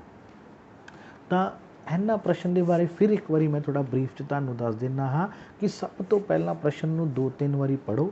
ਉਸ ਤੋਂ ਬਾਅਦ ਇਹ ਦੇਖੋ ਕਿ ਸਾਨੂੰ ਦੱਸਿਆ ਕੀ ਹੋਇਆ ਹੈ, ਸਾਨੂੰ ਜਾਣਕਾਰੀ ਕੀ ਦਿੱਤੀ ਹੋਈ ਹੈ, ਉਸ ਜਾਣਕਾਰੀ ਤੋਂ ਅਸੀਂ ਕੀ ਜਾਣਕਾਰੀ ਕੱਢ ਸਕਦੇ ਹਾਂ ਉਹ ਕੈਲਕੂਲੇਟ ਕਰਨ ਤੋਂ ਬਾਅਦ ਦੇਖੋ ਕਿ ਹੁਣ ਸਾਨੂੰ ਪੁੱਛਿਆ ਕੀ ਹੈ। ਤਾਂ ਉਸੇ ਤਰ੍ਹਾਂ ਹੀ ਇਸ ਦੇ ਅੰਦਰ ਸਾਨੂੰ ਸਿੰਪਲ ਇੱਕ ਲਾਈਨ ਦਿੱਤੀ ਸੀ ਕਿ ਭਾਰਤੀ ਦਿਵਿਆ ਤੋਂ 8 ਰੈਂਕ ਅੱਗੇ ਹੈ, ਜੋ ਕੁੱਲ 42 ਬੱਚਿਆਂ ਦੀ ਕਲਾਸ ਵਿੱਚ 26ਵੇਂ ਸਥਾਨ 'ਤੇ ਹੈ। ਤਾਂ ਸਾਨੂੰ ਦੱਸਿਆ ਕੀ ਹੋਇਆ ਹੈ ਕਿ ਕੁੱਲ ਕਲਾਸ ਦੇ ਬੱਚੇ 42 ਹਨ, ਠੀਕ ਹੈ ਜੀ। ਦਿਵਿਆ ਦਾ ਜਿਹੜਾ ਰੈਂਕ ਹੈ 26ਵਾਂ ਹੈ, ਭਾਰਤੀ ਉਸ ਤੋਂ 8 ਰੈਂਕ ਅੱਗੇ ਹੈ। 26 ਚੋਂ 8 ਮਾਈਨਸ ਕਰਤਾ ਮਤਲਬ 18ਵਾਂ ਰੈਂਕ ਹੈ। ਹੁਣ ਸਾਨੂੰ ਪੁੱਛਿਆ ਕੀ ਹੈ ਕਿ ਭਾਰਤੀ ਦਾ ਦਰਜਾ ਕੀ ਹੈ, ਤਾਂ ਅਸੀਂ ਭਾਰਤੀ ਦਾ ਦਰਜਾ ਪਿੱਛੋਂ ਆਖਰੀ ਤੋਂ ਕੀ ਹੈ, ਸਟਾਰਟਿੰਗ ਤੋਂ ਅਸੀਂ ਕੱਢ ਲਿਆ 18ਵਾਂ, ਤਾਂ ਕੁੱਲ ਬੱਚੇ ਹਨ 42, ਉਸ ਤੋਂ ਅੱਗੇ ਕਿੰਨੇ ਬੱਚੇ ਹਨ? 18, ਉਹ ਅਸੀਂ ਮਾਈਨਸ ਕਰਤੇ 24, ਅਤੇ ਉਸ ਦਾ ਪਿੱਛੋਂ ਅਗਰ ਆਪਾਂ ਗਿਣਨਾ ਸ਼ੁਰੂ ਕਰੀਏ ਤਾਂ ਉਹ ਕਿੰਨਵਾਂ ਰੈਂਕ ਉਸ ਦਾ ਬਣੇਗਾ? 25। ਤਾਂ ਇਸ ਤਰ੍ਹਾਂ ਦੇ ਜਿਹੜੇ ਪ੍ਰਸ਼ਨ ਨੇ ਬਹੁਤ ਹੀ ਧਿਆਨ ਨਾਲ ਸਮਝਣ ਦੀ ਸਿਰਫ ਲੋੜ ਹੈ। ਇੱਕ ਕਨਸੈਪਟ ਅਗਰ ਤੁਹਾਡੇ ਸਮਝ ਆ ਜਾਂਦਾ ਤਾਂ ਬਹੁਤ ਹੀ ਆਸਾਨੀ ਦੇ ਨਾਲ ਤੁਸੀਂ ਇਹਨਾਂ ਦੇ ਉੱਤਰਾਂ ਨੂੰ ਵੀ ਤਲਾਸ਼ ਕਰ ਸਕਦੇ ਹੋ। ਨੈਕਸਟ ਹੈ ਜੀ, ਦਿੱਤੀ ਗਈ ਲੜੀ ਵਿੱਚੋਂ ਗਲਤ ਨੰਬਰ ਲੱਭੋ। ਉਸੇ ਤਰ੍ਹਾਂ ਨਾਲ ਪਹਿਲੇ ਵੀ ਆਪਾਂ ਇਸ ਕਨਸੈਪਟ ਦੇ ਬਾਰੇ ਗੱਲ ਕੀਤੀ ਹੈ ਕਿ ਸੀਰੀਜ਼ ਦੇ ਅੰਦਰ ਅਸੀਂ ਰੋਂਗ ਨੰਬਰ ਫਾਈਂਡ ਆਊਟ ਕਰਾਂਗੇ, ਤਾਂ ਉਸੇ ਤਰ੍ਹਾਂ ਹੀ ਰਿਲੇਸ਼ਨ ਲੱਭਣ ਦੀ ਕੋਸ਼ਿਸ਼ ਕਰਾਂਗੇ। ਰਿਲੇਸ਼ਨ 'ਚ ਕਿੱਥੇ ਗਲਤੀ ਆ ਗਈ, ਕਿ ਸਟਾਰਟਿੰਗ ਤੋਂ ਕਿੱਥੇ ਮਿਸਟੇਕ ਆ ਰਹੀ ਹੈ, ਤਾਂ ਅਸੀਂ ਦੇਖ ਰਹੇ ਹਾਂ ਇਸ ਪੈਟਰਨ ਦੇ ਅੰਦਰ ਕਾਫੀ ਸਿੰਪਲ ਪੈਟਰਨ ਹੈ ਕਿ ਫਸਟ 3 ਲੈਟਰ ਨੇ ਜਿਹੜੇ ਉਹ ਚੇਂਜ ਨੇ, 4th ਲੈਟਰ ਜਿਹੜਾ ਇਹਨਾਂ ਦਾ ਸੇਮ ਹੈ, 4th ਅੰਕ ਸੇਮ ਹੈ। ਜਿਸ ਤਰ੍ਹਾਂ 1 2 3 6, दूसरा नंबर है 2 3 4 6, ठीक है। मिडल वाले नंबर तो शुरू हो रहा है क्योंकि स्टार्टिंग तो 1 2 3 है, तो दूजे च की है 2 3 4, तीसरे च की है 3 4 5 6, अगले च की है 4 5 6। हुण नैक्सट की आना चाहिए सी 6 7 है ना, 5 6 7 आना चाहिए सी, सेंटर तो शुरू होना चाहिए सी, पर उत्थे आके गया 5 6 8, ਜਦੋਂ ਕਿ ਆਉਣਾ ਕੀ ਚਾਹੀਦਾ ਸੀ 5 6 7 6 ਤਾਂ ਹਰ ਕਿਸੇ ਨੰਬਰ ਦੇ ਅੰਦਰ ਐਂਡ 'ਤੇ ਹੈ ਹੀ। ਤਾਂ ਪਹਿਲੇ 3 ਨੰਬਰਾਂ ਦਾ ਪੂਰਾ ਕਨਸੈਪਟ ਬਣ ਰਿਹਾ 1 2 3, ਫਿਰ ਬਣ ਰਿਹਾ 2 3 4, ਫਿਰ ਬਣ ਰਿਹਾ 3 4 5, ਫਿਰ ਬਣ ਰਿਹਾ 4 5 6, ਅਤੇ ਹੁਣ ਕੀ ਬਣਨਾ ਸੀ 5 6 7, ਜਦ ਕਿ ਦਿੱਤਾ ਆਪਾਂ ਨੂੰ ਕੀ ਹੋਇਆ 5 6 8 6। ਤਾਂ ਇਹ ਇਸ ਦੇ ਅੰਦਰ ਲਾਸਟ ਵਾਲਾ ਜਿਹੜਾ ਅੰਕ ਹੈ ਉਹ ਸਾਨੂੰ ਗਲਤ ਦਿੱਤਾ ਹੈ, ਉਹ ਆਉਣਾ ਚਾਹੀਦਾ ਸੀ 5 6 7, ਜਦ ਕਿ ਦਿੱਤਾ ਹੋਇਆ ਸਾਨੂੰ 5 6 8 6। ਨੈਕਸਟ ਹੈ ਫੈਮਿਲੀ ਰਿਲੇਸ਼ਨ ਦਾ ਪ੍ਰਸ਼ਨ। ਮੰਚ 'ਤੇ ਇੱਕ ਔਰਤ ਵੱਲ ਇਸ਼ਾਰਾ ਕਰਦਿਆਂ ਮੰਜੂ ਨੇ ਕਿਹਾ, ਉਹ ਮੇਰੀ ਮਾਂ ਦੇ ਪੁੱਤਰ ਦੇ ਪਿਤਾ ਦੀ ਭੈਣ ਹੈ, ਉਹ ਔਰਤ ਮੰਜੂ ਦੀ ਕੌਣ ਹੈ? ਇਸ ਪ੍ਰਸ਼ਨ ਦੇ ਅੰਦਰ ਵੀ ਮੈਂ ਇਹੀ ਗੱਲ ਕਹਾਂਗਾ ਕਿ ਪਹਿਲੇ ਪ੍ਰਸ਼ਨ ਨੂੰ ਸਮਝਣ ਦੀ ਕੋਸ਼ਿਸ਼ ਕਰੋ। ਸਭ ਤੋਂ ਪਹਿਲੇ ਇਹ ਦੇਖੋ ਕਿ ਸਾਨੂੰ ਦੱਸਿਆ ਕੀ ਗਿਆ ਹੈ ਪ੍ਰਸ਼ਨ ਦੇ ਅੰਦਰ, ਫਿਰ ਉਸ ਤੋਂ ਬਾਅਦ ਉਸ ਗੱਲ 'ਤੇ ਆਓ ਕਿ ਸਾਨੂੰ ਪੁੱਛਿਆ ਕੀ ਹੈ। ਜਿਸ ਤਰ੍ਹਾਂ ਨਾਲ ਪਹਿਲੇ ਆਪਾਂ ਪ੍ਰਸ਼ਨ ਦੀ ਗੱਲ ਕੀਤੀ ਕਾਫੀ ਡਿਟੇਲ ਦੇ ਅੰਦਰ ਕਿ ਕਿਸ ਤਰ੍ਹਾਂ ਨਾਲ ਇਹ ਇਨਫੋਰਮੇਸ਼ਨ ਲੈਣ ਦੀ ਕੋਸ਼ਿਸ਼ ਕਰੋ ਕਿ ਜੋ ਸਾਨੂੰ ਦੱਸਿਆ ਹੈ ਕਿ ਉਹਨੂੰ ਸਾਨੂੰ ਸਮਝ ਲੱਗ ਗਈ ਹੈ, ਤਾਂ ਉਹ ਅਗਰ ਸਮਝ ਲੱਗ ਗਈ ਤਾਂ ਫਿਰ ਅਸੀਂ ਆਸਾਨੀ ਨਾਲ ਹੀ ਪੁੱਛੇ ਗਏ ਪ੍ਰਸ਼ਨ ਦਾ ਵੀ ਉੱਤਰ ਦੇ ਦਾਂਗੇ। ਹੁਣ ਐਂਡ ਫੈਮਿਲੀ ਰਿਲੇਸ਼ਨ ਪ੍ਰਸ਼ਨ ਕਰਨ ਦਾ ਸਭ ਤੋਂ ਵਧੀਆ ਅਤੇ ਸਿੰਪਲ ਢੰਗ ਕੀ ਹੈ ਕਿ ਤੁਸੀਂ ਆਪਣੇ ਆਪ ਨੂੰ, ਆਪਣੇ ਫੈਮਿਲੀ ਮੈਂਬਰ ਨੂੰ ਮਾਈਂਡ ਦੇ ਅੰਦਰ ਲੈ ਕੇ ਆ ਜਾਓ। ਤੁਸੀਂ ਆਪਣੇ ਆਪ ਨੂੰ ਉਸ ਜਗ੍ਹਾ 'ਤੇ ਰੱਖ ਕੇ ਸੋਚੋ, ਆਪਣੇ ਰਿਲੇਸ਼ਨਸ ਨੂੰ ਰੱਖ ਕੇ ਸੋਚੋਗੇ ਜਦੋਂ, ਆਪਣੇ ਮਾਈਂਡ ਨੂੰ ਉਸ ਤਰੀਕੇ ਨਾਲ ਕੰਮ ਕਰੋਗੇ ਤਾਂ ਆਸਾਨੀ ਦੇ ਨਾਲ ਹੀ ਤੁਹਾਨੂੰ ਉਸ ਦਾ ਜਿਹੜਾ ਉੱਤਰ ਲੱਭ ਜਾਏਗਾ। ਹੁਣ ਸਿੰਪਲ ਜੀ ਗੱਲ ਹੈ, ਮੰਚ 'ਤੇ ਕੋਰਤ ਵੱਲ ਇਸ਼ਾਰਾ ਕਰਦਿਆਂ ਮੰਜੂ ਨੇ ਕਿਹਾ। ਮੰਜੂ ਨੂੰ ਕੁਛ ਵੀ ਸੋਚ ਲਓ, ਆਪਣੀ ਭੈਣ ਸੋਚ ਲਓ, ਆਪਣੀ ਮੰਮੀ ਸੋਚ ਲਓ, ਆਪਣੀ ਜੋ ਵੀ ਤੁਸੀਂ ਰਿਲੇਸ਼ਨ ਸੋਚਣਾ ਚਾਹੁੰਦੇ ਹੋ ਸੋਚ ਕੇ ਮਾਈਂਡ 'ਚ ਰੱਖ ਕੇ ਗੱਲ ਸੋਚੋ ਕਿ ਉਹ ਮੇਰੀ ਮਾਂ ਦੇ ਪੁੱਤਰ ਦੇ ਪਿਤਾ ਦੀ ਭੈਣ ਹੈ। ਹੁਣ ਮਾਂ ਦਾ ਪੁੱਤਰ ਕੀ ਹੋ ਗਿਆ, ਪਹਿਲੀ ਲਾਈਨ 'ਚੋਂ ਹੀ ਮੀਨਿੰਗ ਕੱਢਣਾ ਸ਼ੁਰੂ ਕਰ ਦਿਓ ਕਿ ਉਹ ਮੇਰੀ ਮਾਂ ਦੇ ਪੁੱਤਰ। ਮਾਂ ਦਾ ਪੁੱਤਰ ਦਾ ਮਤਲਬ ਕੀ ਹੋ ਗਿਆ ਕਿ ਉਹ ਮੰਜੂ ਦਾ ਭਰਾ ਹੈ। ਠੀਕ ਹੈ ਜੀ, ਮੰਜੂ ਨੇ ਕਿਹਾ ਉਹ ਮੇਰੀ ਮਾਂ ਦੇ ਪੁੱਤਰ। ਮੰਜੂ ਨੇ ਕੀ ਕਿਹਾ ਹੈ, ਮੇਰੀ ਮਾਂ। ਮੰਜੂ ਆਪਣੀ ਮਾਂ ਦੇ ਬਾਰੇ ਗੱਲ ਕਰ ਰਹੀ ਹੈ, ਉਸ ਦਾ ਮਾਂ ਦਾ ਪੁੱਤਰ ਉਸ ਦਾ ਕੀ ਲੱਗਿਆ, ਭਰਾ। ਪਹਿਲਾ ਤਾਂ ਇਹ ਕਨਸੈਪਟ ਆਪਣੇ ਕੋਲ ਨਿਕਲ ਕੇ ਆ ਗਿਆ ਕਿ ਪਹਿਲੇ ਸੈਂਟੈਂਸ, ਅੱਧੇ ਸੈਂਟੈਂਸ ਦੇ ਅੰਦਰ ਉਸਨੇ ਆਪਣੇ ਭਰਾ ਬਾਰੇ ਗੱਲ ਕੀਤੀ ਹੈ, ਉਹ ਮੇਰੀ ਮਾਂ ਦੇ ਪੁੱਤਰ। ਹੁਣ ਅੱਗੇ ਚੱਲਦੇ ਹਾਂ, ਪੁੱਤਰ ਦੇ ਪਿਤਾ। ਹੁਣ ਉਹ ਮੇਰੀ ਮਾਂ ਦਾ ਪੁੱਤਰ ਕੌਣ ਹੈ, ਉਸ ਦਾ ਭਰਾ। ਤਾਂ ਪੁੱਤਰ ਦੇ ਪਿਤਾ, ਪਿਤਾ ਕੌਣ ਹੈ, ਮਤਲਬ ਖੁਦ ਦੇ ਪਿਤਾ ਵੀ ਹੋ ਗਏ ਉਸ ਲੜਕੀ ਦੇ, ਕਿ ਭਰਾ ਦਾ ਪਿਤਾ ਮਤਲਬ ਖੁਦ ਦੇ ਪਿਤਾ ਵੀ। ਪਿਤਾ ਦੀ ਭੈਣ, ਹੁਣ ਦੇਖੋ ਵੀ ਉਸ ਦੀ ਆਪਦੇ ਪਿਤਾ ਦੀ ਭੈਣ ਕੀ ਲੱਗੇਗੀ, ਭੂਆ। ਸਿੰਪਲ ਜਿਹਾ ਤੁਹਾਡੇ ਕੋਲ ਨਿਕਲ ਕੇ ਸਾਹਮਣੇ ਆ ਗਿਆ ਬਹੁਤ ਹੀ ਸੌਖੇ ਢੰਗ ਦੇ ਨਾਲ, ਉਹ ਔਰਤ ਮੰਜੂ ਦੀ ਕੌਣ ਹੈ, ਭੂਆ। ਤਾਂ ਇਸ ਤਰ੍ਹਾਂ ਨਾਲ ਅਸੀਂ ਜਿਹੜੇ ਕੁਐਸਚਨ ਹੈ ਫੈਮਿਲੀ ਰਿਲੇਸ਼ਨ ਦੇ, ਸਭ ਤੋਂ ਪਹਿਲੇ ਤਾਂ ਆਪਣੇ ਮਾਈਂਡ ਦੇ ਅੰਦਰ ਆਪਣੇ ਆਪ ਨੂੰ ਰੱਖ ਕੇ ਦੇਖੋ, ਆਪਣੇ ਫੈਮਿਲੀ ਮੈਂਬਰਸ ਨੂੰ ਰੱਖ ਕੇ ਦੇਖੋ। ਉਹਨਾਂ ਰਿਸ਼ਤਿਆਂ ਦੇ ਅੰਦਰ ਤੁਸੀਂ ਕਦੇ ਵੀ ਨਹੀਂ ਉਲਝੋਗੇ। ਕਲੀਅਰਲੀ ਹੀ ਤੁਹਾਡੇ ਮਾਈਂਡ ਦੇ ਅੰਦਰ ਸਟਰਕ ਕਰੇਗਾ। ਇੱਕ ਬਹੁਤ ਵੱਡਾ ਫਾਰਮੂਲਾ ਤੁਹਾਨੂੰ ਦੱਸਿਆ ਜਾ ਰਿਹਾ ਇਸ ਦੇ ਅੰਦਰ ਕਿ ਕਿਸ ਤਰ੍ਹਾਂ ਨਾਲ ਜਿਹੜੇ ਫੈਮਿਲੀ ਰਿਲੇਸ਼ਨ ਦੇ ਪ੍ਰਸ਼ਨ ਅਸੀਂ ਬਹੁਤ ਹੀ ਆਸਾਨੀ ਨਾਲ ਹੱਲ ਕਰ ਸਕਦੇ ਹਾਂ। ਤਾਂ ਸਿਰਫ ਲੋੜ ਕੀ ਹੈ ਕਿ ਉਸਨੂੰ ਟੁਕੜਿਆਂ ਦੇ ਅੰਦਰ ਪੜ੍ਹ ਕੇ ਉਸ ਦਾ ਨਾਲ ਦੀ ਨਾਲ ਹੀ ਕਨਕਲੂਜ਼ਨ ਕੱਢੋ, ਨਾਲ ਦੀ ਨਾਲ ਲਿਖੋ, ਰਫ ਦੇ ਅੰਦਰ ਨੋਟ ਕਰੋ। ਮੈਂ ਤਾਂ ਇਹ ਕਹਾਂਗਾ ਕਿ ਉਸ ਨੂੰ ਕਨਕਲੂਜ਼ਨ ਕੀ ਕੱਢ ਰਹੇ ਹੋ, ਉਸ ਤੋਂ ਬਾਅਦ ਸਟੈਪ ਤੋਂ ਬਾਅਦ ਸਟੈਪ ਚੱਲੋਗੇ ਤਾਂ ਆਸਾਨੀ ਨਾਲ ਹੀ ਫੈਮਿਲੀ ਰਿਲੇਸ਼ਨ ਦੇ ਜਿਹੜੇ ਪ੍ਰਸ਼ਨ ਨੇ ਉਹ ਤੁਹਾਡੇ ਹੱਲ ਹੋ ਜਾਣਗੇ। ਦੇਖੋ ਅੱਧੀ ਲਾਈਨ ਦੇ ਅੰਦਰ ਕੀ ਹੈ ਕਿ ਉਹ ਮੇਰੀ ਮਾਂ ਦੇ ਪੁੱਤਰ। ਤਾਂ ਮੰਜੂ ਕਿਹਦੇ ਬਾਰੇ ਗੱਲ ਕਰ ਰਹੀ ਹੈ, ਆਪਦੀ ਮਾਂ ਬਾਰੇ ਗੱਲ ਕਰ ਰਹੀ ਹੈ। ਉਸ ਦੀ ਮਾਂ ਦਾ ਪੁੱਤਰ ਉਸ ਦਾ ਕੀ ਲੱਗੇਗਾ, ਉਹਦੀ ਲਿਖ ਲਓ ਇਜ਼ ਇਕੁਅਲ ਟੂ ਭਰਾ। ਠੀਕ ਹੈ ਜੀ। ਹੁਣ ਪੁੱਤਰ ਦੇ ਪਿਤਾ, ਪੁੱਤਰ ਦਾ ਪਿਤਾ ਉਸਦਾ ਕੀ ਲੱਗਿਆ, ਮੀਨਸ ਉਹਦੇ ਵੀ ਪਿਤਾ। ਦੂਜੀ ਗੱਲ ਹੋ ਗਈ। ਹੁਣ ਥਰਡ ਗੱਲ ਕੀ ਆ ਰਹੀ ਹੈ, ਪਿਤਾ ਦੀ ਭੈਣ। ਪਿਤਾ ਦੀ ਭੈਣ ਮੰਜੂ ਦੀ ਕੀ ਲੱਗੀ, ਸਿੱਧੀ ਜੀ ਗੱਲ ਹੈ, ਭੂਆ। ਤਾਂ ਇਸ ਤਰ੍ਹਾਂ ਨਾਲ ਜਿਹੜੇ ਫੈਮਿਲੀ ਰਿਲੇਸ਼ਨ ਦੇ ਜਿਹੜੇ ਪ੍ਰਸ਼ਨ ਨੇ ਉਹ ਤੁਸੀਂ ਬਹੁਤ ਹੀ ਸੰਜੀਦਗੀ ਦੇ ਨਾਲ ਉਹਨਾਂ ਨੂੰ ਸਮਝ ਕੇ ਉਹਨਾਂ ਨੂੰ ਅੰਡਰਸਟੈਂਡ ਕਰੋ, ਉਹਨਾਂ ਨੂੰ ਆਪਣੀ ਜਗ੍ਹਾ 'ਤੇ ਰੱਖ ਕੇ, ਉਹਨਾਂ ਰਿਲੇਸ਼ਨਸ ਦੇ ਵਿੱਚ ਆਪਣੇ ਪਰਿਵਾਰਕ ਮੈਂਬਰਾਂ 'ਤੇ ਆਪਾਂ ਆਪਦੇ ਆਪ ਨੂੰ ਰੱਖ ਕੇ ਉਹਨਾਂ ਨੂੰ ਹੱਲ ਕਰਨ ਦੀ ਕੋਸ਼ਿਸ਼ ਕਰੋ। ਨੈਕਸਟ ਕੁਐਸਚਨ ਹੈ, ਨੇਹਾ ਲੜਕਿਆਂ ਦੀ ਕਤਾਰ ਦੇ ਦੋਵੇਂ ਸਿਰੇ ਤੋਂ 11ਵਾਂ ਸਥਾਨ ਹੈ, ਕਤਾਰ ਵਿੱਚ ਕਿੰਨੀਆਂ ਕੁੜੀਆਂ ਹਨ। ਬਹੁਤ ਹੀ ਸਿੰਪਲ ਕੁਐਸਚਨ ਹੈ ਕਿ ਨੇਹਾ ਲੜਕੀਆਂ ਦੀ ਕਤਾਰ ਦੇ ਦੋਵੇਂ ਸਿਰਾਂ ਤੋਂ, ਮਤਲਬ ਉਸਦੇ ਰਾਈਟ ਸਾਈਡ ਤੋਂ ਕਾਊਂਟ ਕਰੀਏ ਤਾਂ ਵੀ ਉਸਦਾ 11ਵਾਂ ਨੰਬਰ ਆ ਰਿਹਾ ਹੈ, ਜੇਕਰ ਲੈਫਟ ਸਾਈਡ ਤੋਂ ਕਾਊਂਟ ਕਰੀਏ ਤਾਂ ਵੀ 11ਵਾਂ ਨੰਬਰ ਆ ਰਿਹਾ। ਤਾਂ ਸਿੰਪਲ ਕਿਉਂ 11ਵਾਂ ਨੰਬਰ ਆ ਰਿਹਾ, ਅਗਰ ਰਾਈਟ ਸਾਈਡ ਤੋਂ ਗਿਣ ਰਹੇ ਹਾਂ ਮੀਨ 10 ਕੁੜੀਆਂ ਪਹਿਲੇ ਉੱਧਰ ਖੜੀਆਂ, ਜੇ ਆਪਾਂ ਲੈਫਟ ਸਾਈਡ ਤੋਂ ਕਾਊਂਟ ਕਰ ਰਹੇ ਹਾਂ ਤਾਂ ਕਿੰਨੀਆਂ ਕੁੜੀਆਂ ਖੜੀਆਂ, ਤਾਂ ਵੀ 10 ਖੜੀਆਂ। 10 ਸੱਜੇ 10 ਖੱਬੇ, 10 ਤੇ 10 20, ਇੱਕੋ ਆਪ। ਤਾਂ ਕੁੱਲ ਕਿੰਨੀਆਂ ਕੁੜੀਆਂ ਉਸ ਕਤਾਰ ਦੇ ਅੰਦਰ ਖੜੀਆਂ ਹਨ, 21। ਤਾਂ ਮੈਂ ਉਹੀ ਗੱਲ ਕਹੂੰਗਾ ਕਿ ਤੁਸੀਂ ਮਾਈਂਡ ਦੇ ਅੰਦਰ reasoning, logical reasoning, mental ability, ਜਦੋਂ ਤੁਸੀਂ ਪੂਰਾ ਕੰਸਨਟ੍ਰੇਸ਼ਨ ਉਸ ਕੁਐਸਚਨ 'ਤੇ ਕਰ ਦੋਗੇ, ਮਾਈਂਡ ਦੇ ਅੰਦਰ ਇੱਕ ਪਿਕਚਰ ਬਣਾ ਲਓਗੇ ਉਸ ਚੀਜ਼ ਦੀ। ਜਿਵੇਂ ਜਿਵੇਂ ਪੜ੍ਹਦੇ ਜਾਓਗੇ ਮਾਈਂਡ ਦੇ ਅੰਦਰ ਇੱਕ ਪਿਕਚਰ ਬਣਾਉਂਦੇ ਜਾਓ ਕਿ ਕੀ ਪੁੱਛ ਰਿਹਾ, ਕੀ ਅਸੀਂ ਗੇਨ ਕਰ ਰਹੇ ਹਾਂ, ਅਤੇ ਫਿਰ ਅਸੀਂ ਆਸਾਨੀ ਨਾਲ ਹੀ ਉਸ ਗੇਨ ਕੀਤੇ 'ਚ ਉਸ ਦਾ ਉੱਤਰ ਲੱਭ ਦਾਂਗੇ ਕਿ ਨੇਹਾ ਲੜਕਿਆਂ ਦੀ ਕਤਾਰ 'ਤੇ ਦੋਵਾਂ ਸਿਰੇ ਤੋਂ 11ਵਾਂ ਸਥਾਨ ਹੈ। ਮਾਈਂਡ ਦੇ ਅੰਦਰ ਪਿਕਚਰ ਬਣਾਓ ਕਿ ਇੱਕ ਲਾਈਨ ਖੜੀ ਹੈ, ਨੇਹਾ ਬਿਲਕੁਲ ਸੈਂਟਰ 'ਚ ਖੜੀ ਹੈ, ਜਦੋਂ ਅਸੀਂ ਸੱਜੇ ਤੋਂ ਗਿਣਦੇ ਹਾਂ ਤਾਂ ਵੀ ਉਹ 11ਵੇਂ ਨੰਬਰ 'ਤੇ ਹੈ, ਜਦੋਂ ਖੱਬੇ ਤੋਂ ਗਿਣਦੇ ਹਾਂ ਤਾਂ ਵੀ 11ਵੇਂ ਨੰਬਰ 'ਤੇ ਹੈ। ਇਹਦਾ ਮਤਲਬ ਕੀ ਹੈ ਕਿ ਸੱਜੇ ਤੋਂ ਵੀ ਗਿਣਦੇ ਹਾਂ ਤਾਂ ਉਹਦੇ 10 ਕੁੜੀਆਂ ਖੜੀਆਂ, ਉਸ ਤੋਂ ਪਹਿਲਾਂ ਖੱਬੇ ਵੀ ਉਹਦੇ ਕਿੰਨੀਆਂ ਕੁੜੀਆਂ ਖੜੀਆਂ, 10। 10 ਤੇ 10 20, ਅਤੇ ਇੱਕੋ ਆਪ ਹੋ ਗਈ, ਤਾਂ ਕੁੱਲ ਕਿੰਨੀਆਂ ਕੁੜੀਆਂ ਲਾਈਨ 'ਚ ਹੋ ਗਈਆਂ, 21। ਤਾਂ ਇਸ ਤਰ੍ਹਾਂ ਨਾਲ ਜਿਹੜੇ ਪ੍ਰਸ਼ਨ ਨੇ ਮਾਈਂਡ ਦੇ ਅੰਦਰ ਇਹਨਾਂ ਦੇ ਕੰਸੈਪਟ ਨੂੰ ਸੋਚੋ, ਪੜ੍ਹੋ, ਸਾਨੂੰ ਦੱਸਿਆ ਕੀ ਹੈ ਉਸਨੂੰ ਸਮਝੋ, ਤਾਂ ਆਸਾਨੀ ਨਾਲ ਹੀ ਉਸਦਾ ਜਿਹੜਾ ਉੱਤਰ ਹੈ ਅਸੀਂ ਦੱਸ ਸਕਦੇ ਹਾਂ। ਨੈਕਸਟ ਕੁਐਸਚਨ ਅਲਫਾਬੈਟਸ ਦੀ ਕੋਡਿੰਗ ਦੇ ਬਾਰੇ। ਜੇ Z is equal to 26, net is equal to 39 ਤਾਂ ਨਟ ਦੇ ਬਰਾਬਰ ਹੈ। ਆਪਾਂ ਪਹਿਲੇ ਵੀ ਇਸ ਤਰ੍ਹਾਂ ਦਾ ਟਾਈਪ ਦਾ ਕੁਐਸਚਨ ਕਰ ਚੁੱਕੇ ਹਾਂ। ਉਸ ਦੇ ਅੰਦਰ ਆਪਾਂ ਨੂੰ Z the value A the value ਜਿਹੜੀ 26 ਦਿੱਤੀ ਸੀ, ਇਸ ਦੇ ਅੰਦਰ Z ਦੀ ਆਪਾਂ ਨੂੰ ਵੈਲਿਊ 26 ਦੇ ਰੱਖੀ ਹੈ। ਤਾਂ ਟੇਬਲ ਤੁਹਾਡੇ ਸਾਹਮਣੇ ਹੈ। ਤਾਂ Z ਇਜ਼ ਇਕੁਅਲ ਟੂ 26 ਹੈ, ਬਿਲਕੁਲ ਸੀਕੁਐਂਸ ਨੋਰਮਲ ਸੀਕੁਐਂਸ ਦਿੱਤਾ ਹੋਇਆ ਹੈ। ਨੈਟ ਦੀ ਵੈਲਿਊ ਕਿਸ ਤਰ੍ਹਾਂ ਕੱਢੀ ਹੋਈ ਹੈ, N ਦਾ ਪਲੇਸ ਵੈਲਿਊ ਕੀ ਦੇ ਰੱਖੀ ਹੈ 14, E ਦੀ ਪਲੇਸ ਵੈਲਿਊ ਕੀ ਹੈ 5, T ਦੀ ਪਲੇਸ ਵੈਲਿਊ ਕੀ ਹੈ 20, ਤਿੰਨਾਂ ਨੂੰ ਐਡ ਕਰਦੇ ਹਾਂ ਤਾਂ ਕੀ ਆ ਜਾਂਦਾ 39, 14 + 5 19, 19 + 20 39। ਉਸੇ ਤਰ੍ਹਾਂ ਹੀ ਨੱਟ ਦੀ ਆਪਾਂ ਵੈਲਿਊ ਕੱਢ ਲਾਂਗੇ, N is equal to 14, U is equal to 21 and T is equal to 25 and ਦਾ total is 55। 14 21 is equal to 35, 35 + 20 is equal to 55। ਤਾਂ ਬਹੁਤ ਹੀ ਸਿੰਪਲ ਕੰਸੈਪਟ ਹੈ।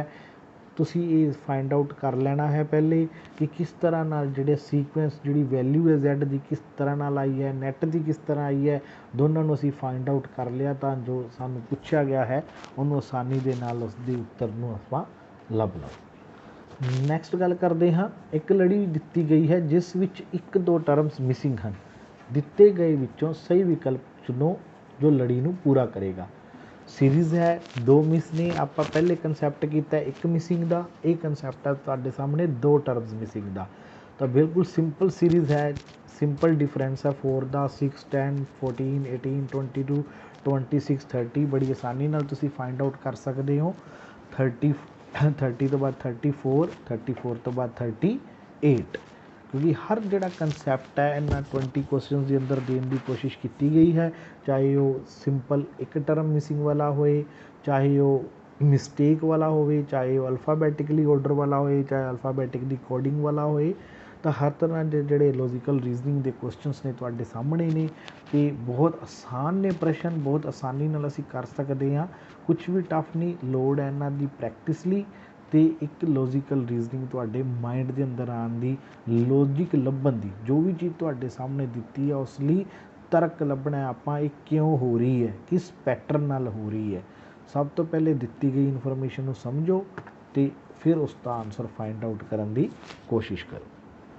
ਨੈਕਸਟ ਇੱਕ ਹੋਰ ਕੁਐਸਚਨ ਹੈ ਤੁਹਾਡੇ ਸਾਹਮਣੇ ਅਲਫਾਬੈਟਿਕਲੀ ਕੋਡਿੰਗ ਦਾ। ਪਹਿਲੇ ਅਸੀਂ ਜੋ 2 ਕੁਐਸਚਨ ਕੀਤੇ ਉਹਨਾਂ ਦੇ ਅੰਦਰ ਬਿਲਕੁਲ ਸਿੰਪਲ ਕੋਡਿੰਗ ਸੀ, ਜਾਂ ਇਨਕਰੀਜ਼ਿੰਗ ਆਰਡਰ 'ਚ ਸੀ ਜਾਂ ਡਿਕਰੀਜ਼ਿੰਗ ਆਰਡਰ 'ਚ ਸੀ। ਇਸ ਦੇ ਅੰਦਰ ਇੱਕ ਬਿਲਕੁਲ ਡਿਫਰੈਂਟ ਕੋਡਿੰਗ ਦਿੱਤੀ ਹੋਈ ਹੈ। ਡਿਫਰੈਂਟ ਕੋਡਿੰਗ ਕਿਸ ਤਰ੍ਹਾਂ, ਦੇਖੋ ADI ਫਿਰ ਕੁਐਸਚਨ ਮਾਰਕ ਹੈ ਫਿਰ Y ਹੈ। ਕੁਐਸਚਨ ਮਾਰਕ ਦਾ ਪਲੇਸ ਆਪਾਂ ਫਾਈਂਡ ਆਊਟ ਕਰਨਾ ਹੈ। ਹੁਣ A ਦੀ ਪਲੇਸ ਹੈ 1, ਉਸ ਤੋਂ ਬਾਅਦ D ਦੀ ਪਲੇਸ ਹੈ 4, I ਦੀ ਪਲੇਸ ਹੈ 9। ਤਾਂ ਨੈਚੁਰਲੀ ਹੈ ਕਿ ਇਹ ਕੰਸੈਪਟ ਕੀ ਬਣ ਰਿਹਾ ਹੈ, 1 ਦਾ ਸਕੁਅਰ, 2 ਦਾ ਸਕੁਅਰ, 3 ਦਾ ਸਕੁਅਰ। ਨੈਕਸਟ ਕਿਸ ਦਾ ਸਕੁਅਰ ਬਣੇਗਾ 4 ਦਾ, ਕਿਉਂਕਿ ਉਸ ਤੋਂ ਬਾਅਦ Y ਆਲਰੇਡੀ ਸਾਡੇ ਕੋਲ 5 ਦਾ ਸਕੁਅਰ ਦਿੱਤਾ ਹੋਇਆ ਹੈ। ਤਾਂ 1 ਦਾ ਸਕੁਅਰ ਹੈ, 1 ਪਲੇਸ 'ਤੇ ਕੀ ਹੈ ਸਾਡੇ ਕੋਲ A, ਉਸ ਤੋਂ ਬਾਅਦ 2 ਦਾ ਸਕੁਅਰ 4 ਆਉਂਦਾ ਤਾਂ 4th ਪਲੇਸ 'ਤੇ ਸਾਡੇ ਕੋਲ ਕੀ ਹੈ D, ਉਸ ਤੋਂ ਬਾਅਦ 3 ਦਾ ਸਕੁਅਰ ਹੁੰਦਾ 9, 9th ਪਲੇਸ 'ਤੇ ਸਾਡੇ ਕੋਲ ਕੀ ਆਉਂਦਾ I, ਉਸ ਤੋਂ ਬਾਅਦ ਸਾਨੂੰ ਕੁਐਸਚਨ ਮਾਰਕ ਹੈ, ਸਿੱਧਾ Y 'ਤੇ ਚੱਲਦੇ ਹਾਂ ਤਾਂ Y 'ਤੇ ਸਾਨੂੰ 20, Y ਦਾ ਪਲੇਸ ਕੀ ਹੈ 25 ਮੀਨਸ 5 ਦਾ ਸਕੁਅਰ। ਮੀਨਸ ਇਹ ਸਕੁਅਰ ਦੀ ਜਿਹੜੀ ਸੀਰੀਜ਼ ਚੱਲ ਰਹੀ ਹੈ 1 ਸਕੁਅਰ, 2 ਸਕੁਅਰ, 3 ਸਕੁਅਰ। ਤਾਂ ਜਿਹੜਾ ਬਲੈਂਕ ਹੈ ਉੱਥੇ ਕੀ ਆਏਗਾ 4 ਦਾ ਸਕੁਅਰ, 4 ਦਾ ਵਰਗ ਜਾਂ ਸਕੁਅਰ ਕੀ ਹੋਏਗਾ 16। ਤਾਂ 16 ਰੈਂਕ 'ਤੇ ਆਪਣੇ ਕੋਲ ਕਿਹੜਾ ਲੈਟਰ ਹੈ ਇੰਗਲਿਸ਼ ਦਾ P, ਤਾਂ ਆਪਣਾ ਆਨਸਰ ਇਸ ਦਾ ਆਏਗਾ P। ਤਾਂ ਇਸ ਤਰ੍ਹਾਂ ਨਾਲ ਜਿਹੜੇ ਅਲਫਾਬੈਟਿਕਲੀ ਸੀਰੀਜ਼ ਦੇ ਕੁਐਸਚਨ ਨੇ, ਕੋਡਿੰਗ ਦੇ ਕੁਐਸਚਨ ਨੇ, ਜਸਟ ਉਹ ਸਿੰਪਲ ਸੀਰੀਜ਼ ਨਾਲ ਵੀ ਨਹੀਂ ਹੁੰਦੇ, ਉਹਨਾਂ ਦੇ ਵੀ ਜਿਹੜੇ ਪ੍ਰਸ਼ਨ ਨੇ ਅਲੱਗ-ਅਲੱਗ ਕੋਡਿੰਗ ਨਾਲ ਬਣਾਏ ਜਾ ਸਕਦੇ ਹੈ। ਅਸੀਂ ਸਿੰਪਲੀ ਉਹਨਾਂ ਨੂੰ ਦੇਖਣਾ ਹੈ ਕਿਸ ਤਰ੍ਹਾਂ ਨਾਲ ਜਿਹੜੇ ਕੰਸੈਪਟ ਹੈ ਉਹ ਅੱਗੇ ਵੱਧ ਰਹੇ ਹੈ ਅਤੇ ਉਸ ਦਾ ਜਿਹੜਾ ਆਨਸਰ ਅਸੀਂ ਫਾਈਂਡ ਆਊਟ ਕਰਨਾ ਹੈ। ਇੱਕ ਹੋਰ ਕੁਐਸਚਨ ਤੁਹਾਡੇ ਸਾਹਮਣੇ ਲੈਟਰਸ ਦੇ ਰਿਗਾਰਡਿੰਗਲੀ, ਇੱਕ ਖਾਸ ਕੋਡ ਵਿੱਚ auditorium is written as MUIROTIDUA and misfortunate ਕਿਵੇਂ ਲਿਖਿਆ ਜਾਵੇਗਾ।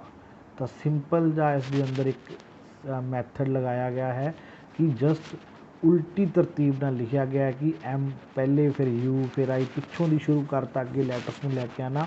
ਉਸੇ ਤਰ੍ਹਾਂ ਹੀ ਅਸੀਂ ਮਿਸ ਫੋਰਚੂਨ ਨੂੰ E ਫਸਟ ਆ ਜਾਏਗੀ, ਉਸ ਤੋਂ ਬਾਅਦ N ਫਿਰ U ਫਿਰ T ਫਿਰ R ਫਿਰ O F S I M, ਪਿੱਛੋਂ ਦੀ ਜਿਹੜਾ ਆਰਡਰ ਆਪਾਂ ਲਿਖਣਾ ਸ਼ੁਰੂ ਕਰ ਦਿੱਤਾ। ਉਸ ਤਰ੍ਹਾਂ ਦਾ ਜਿਹੜਾ ਐਗਜ਼ਾਮਪਲ ਹੈ ਇਹ ਆਪਾਂ ਇਸ ਕੁਐਸਚਨ 'ਚ ਦੇਖਦੇ ਹਾਂ। ਗੱਲ ਕਰਦੇ ਹਾਂ ਅਗਲੇ ਕੁਐਸਚਨ ਦੀ। ਅੱਗੇ ਗੱਲ ਕਰਦੇ ਹਾਂ ਕੁਐਸਚਨ ਦੀ, ਗਲਤ ਨੰਬਰ ਲੱਭੋ। ਤਾਂ ਇਹ ਸਾਡੇ ਕੋਲ ਡਬਲ ਸੀਰੀਜ਼ ਵਾਲਾ ਕੁਐਸਚਨ ਹੈ। ਦੋ ਸੀਰੀਜ਼ ਆਪਾਂ ਨੂੰ ਇੱਕੋ ਸੀਰੀਜ਼ ਦੇ ਅੰਦਰ ਦਿੱਤੀਆਂ ਹੋਈਆਂ ਹਨ, ਉਸ ਦੇ ਅੰਦਰ ਕਿੱਥੇ ਮਿਸਟੇਕ ਹੈ ਤਾਂ ਤੁਹਾਡੇ ਸਾਹਮਣੇ ਪੈਟਰਨ ਬਣਾਇਆ ਹੋਇਆ ਹੈ ਕਿ ਇੱਕ ਸੀਰੀਜ਼ ਦੇ ਨਿਸ਼ਾਨ ਨੀਚੇ ਨੂੰ ਲਗਾ ਰੱਖਿਆ, ਦੂਸਰੀ ਸੀਰੀਜ਼ ਦੇ ਨਿਸ਼ਾਨ ਉੱਪਰ ਵੱਲ ਨੂੰ ਹੈ। ਤਾਂ ਨੀਚੇ ਵੱਲ ਨਿਸ਼ਾਨ ਦੇਖਦੇ ਹਾਂ ਕਿ 11 ਤੋਂ 20 ਕਿਵੇਂ ਬਣਿਆ। 11 ਗੁਣਾ 2 22, 22 ਚੋਂ 2 ਮਾਈਨਸ ਕੀਤੇ 20, 20 ਗੁਣਾ 2 40 ਮਾਈਨਸ 2 38। ਇੱਥੇ 38 ਆਉਣਾ ਚਾਹੀਦਾ ਸੀ। ਜੇਕਰ 38 ਆਪਾਂ ਹੁੰਦਾ ਇੱਥੇ ਤਾਂ 38 ਮਲਟੀਪਲਾਈ 2 76 ਮਾਈਨਸ 2 74, ਤਾਂ ਬਿਲਕੁਲ ਜਿਹੜਾ ਸੀਰੀਜ਼ ਹੈ ਬਿਲਕੁਲ ਐਕੂਰੇਟ ਹੁੰਦੀ, ਪਰ ਇੱਥੇ ਦੇ ਰੱਖਿਆ ਆਪਾਂ ਨੂੰ 40 ਜਦ ਕਿ ਹੋਣਾ ਚਾਹੀਦਾ 38। ਉਸੇ ਤਰ੍ਹਾਂ ਉੱਪਰ ਵਾਲੀ ਸੀਰੀਜ਼ ਪਲੱਸ ਨਾਲ ਹੈ, 5 into 2 plus 2, 5 into 2 10, 10 plus 2 12, 12 into 2 24, 24 plus 2 26, 26 into 2 52 plus 2 54। ਤਾਂ ਇਸ ਤਰ੍ਹਾਂ ਨਾਲ ਇਹ ਸੀਰੀਜ਼ ਬਿਲਕੁਲ ਐਕੂਰੇਟ ਚੱਲ ਰਹੀ ਉੱਪਰ ਵਾਲੀ। ਨੀਚੇ ਵਾਲੀ ਜਿਹੜੀ ਸੀਰੀਜ਼ ਹੈ ਉਸ ਦੇ ਅੰਦਰ 40 ਦੀ ਪਲੇਸ 'ਤੇ 38 ਹੁੰਦਾ ਤਾਂ ਸੀਰੀਜ਼ ਜਿਹੜੀ ਬਿਲਕੁਲ ਐਕੂਰੇਟ ਸੀ। ਨੈਕਸਟ ਹੈ ਗਲਤ ਨੰਬਰ ਲੱਭੋ। 1 5 9 15 25 37 49 ਕੀ ਕੰਸੈਪਟ ਆ ਰਿਹਾ ਸੀਰੀਜ਼ ਦੇ ਅੰਦਰ ਲੱਭਣ ਦੀ ਕੋਸ਼ਿਸ਼ ਆਪਾਂ ਕਰਦੇ ਹਾਂ। ਦੇਖੋ ਸਭ ਤੋਂ ਪਹਿਲੇ ਦਿੱਤਾ 1, ਤਾਂ 1 multiply by 1 is equal to 1। ਉਸ ਤੋਂ ਬਾਅਦ ਦਿੱਤਾ 5, 5 ਦਾ ਕੀ ਕੰਸੈਪਟ ਹੈ 2 ਮਲਟੀਪਲਾਈ 2 ਪਲੱਸ 1। ਫਿਰ ਅੱਗੇ ਦਿੱਤਾ ਆਪਾਂ ਨੂੰ 9, 3 ਇੰਟੂ 3 9।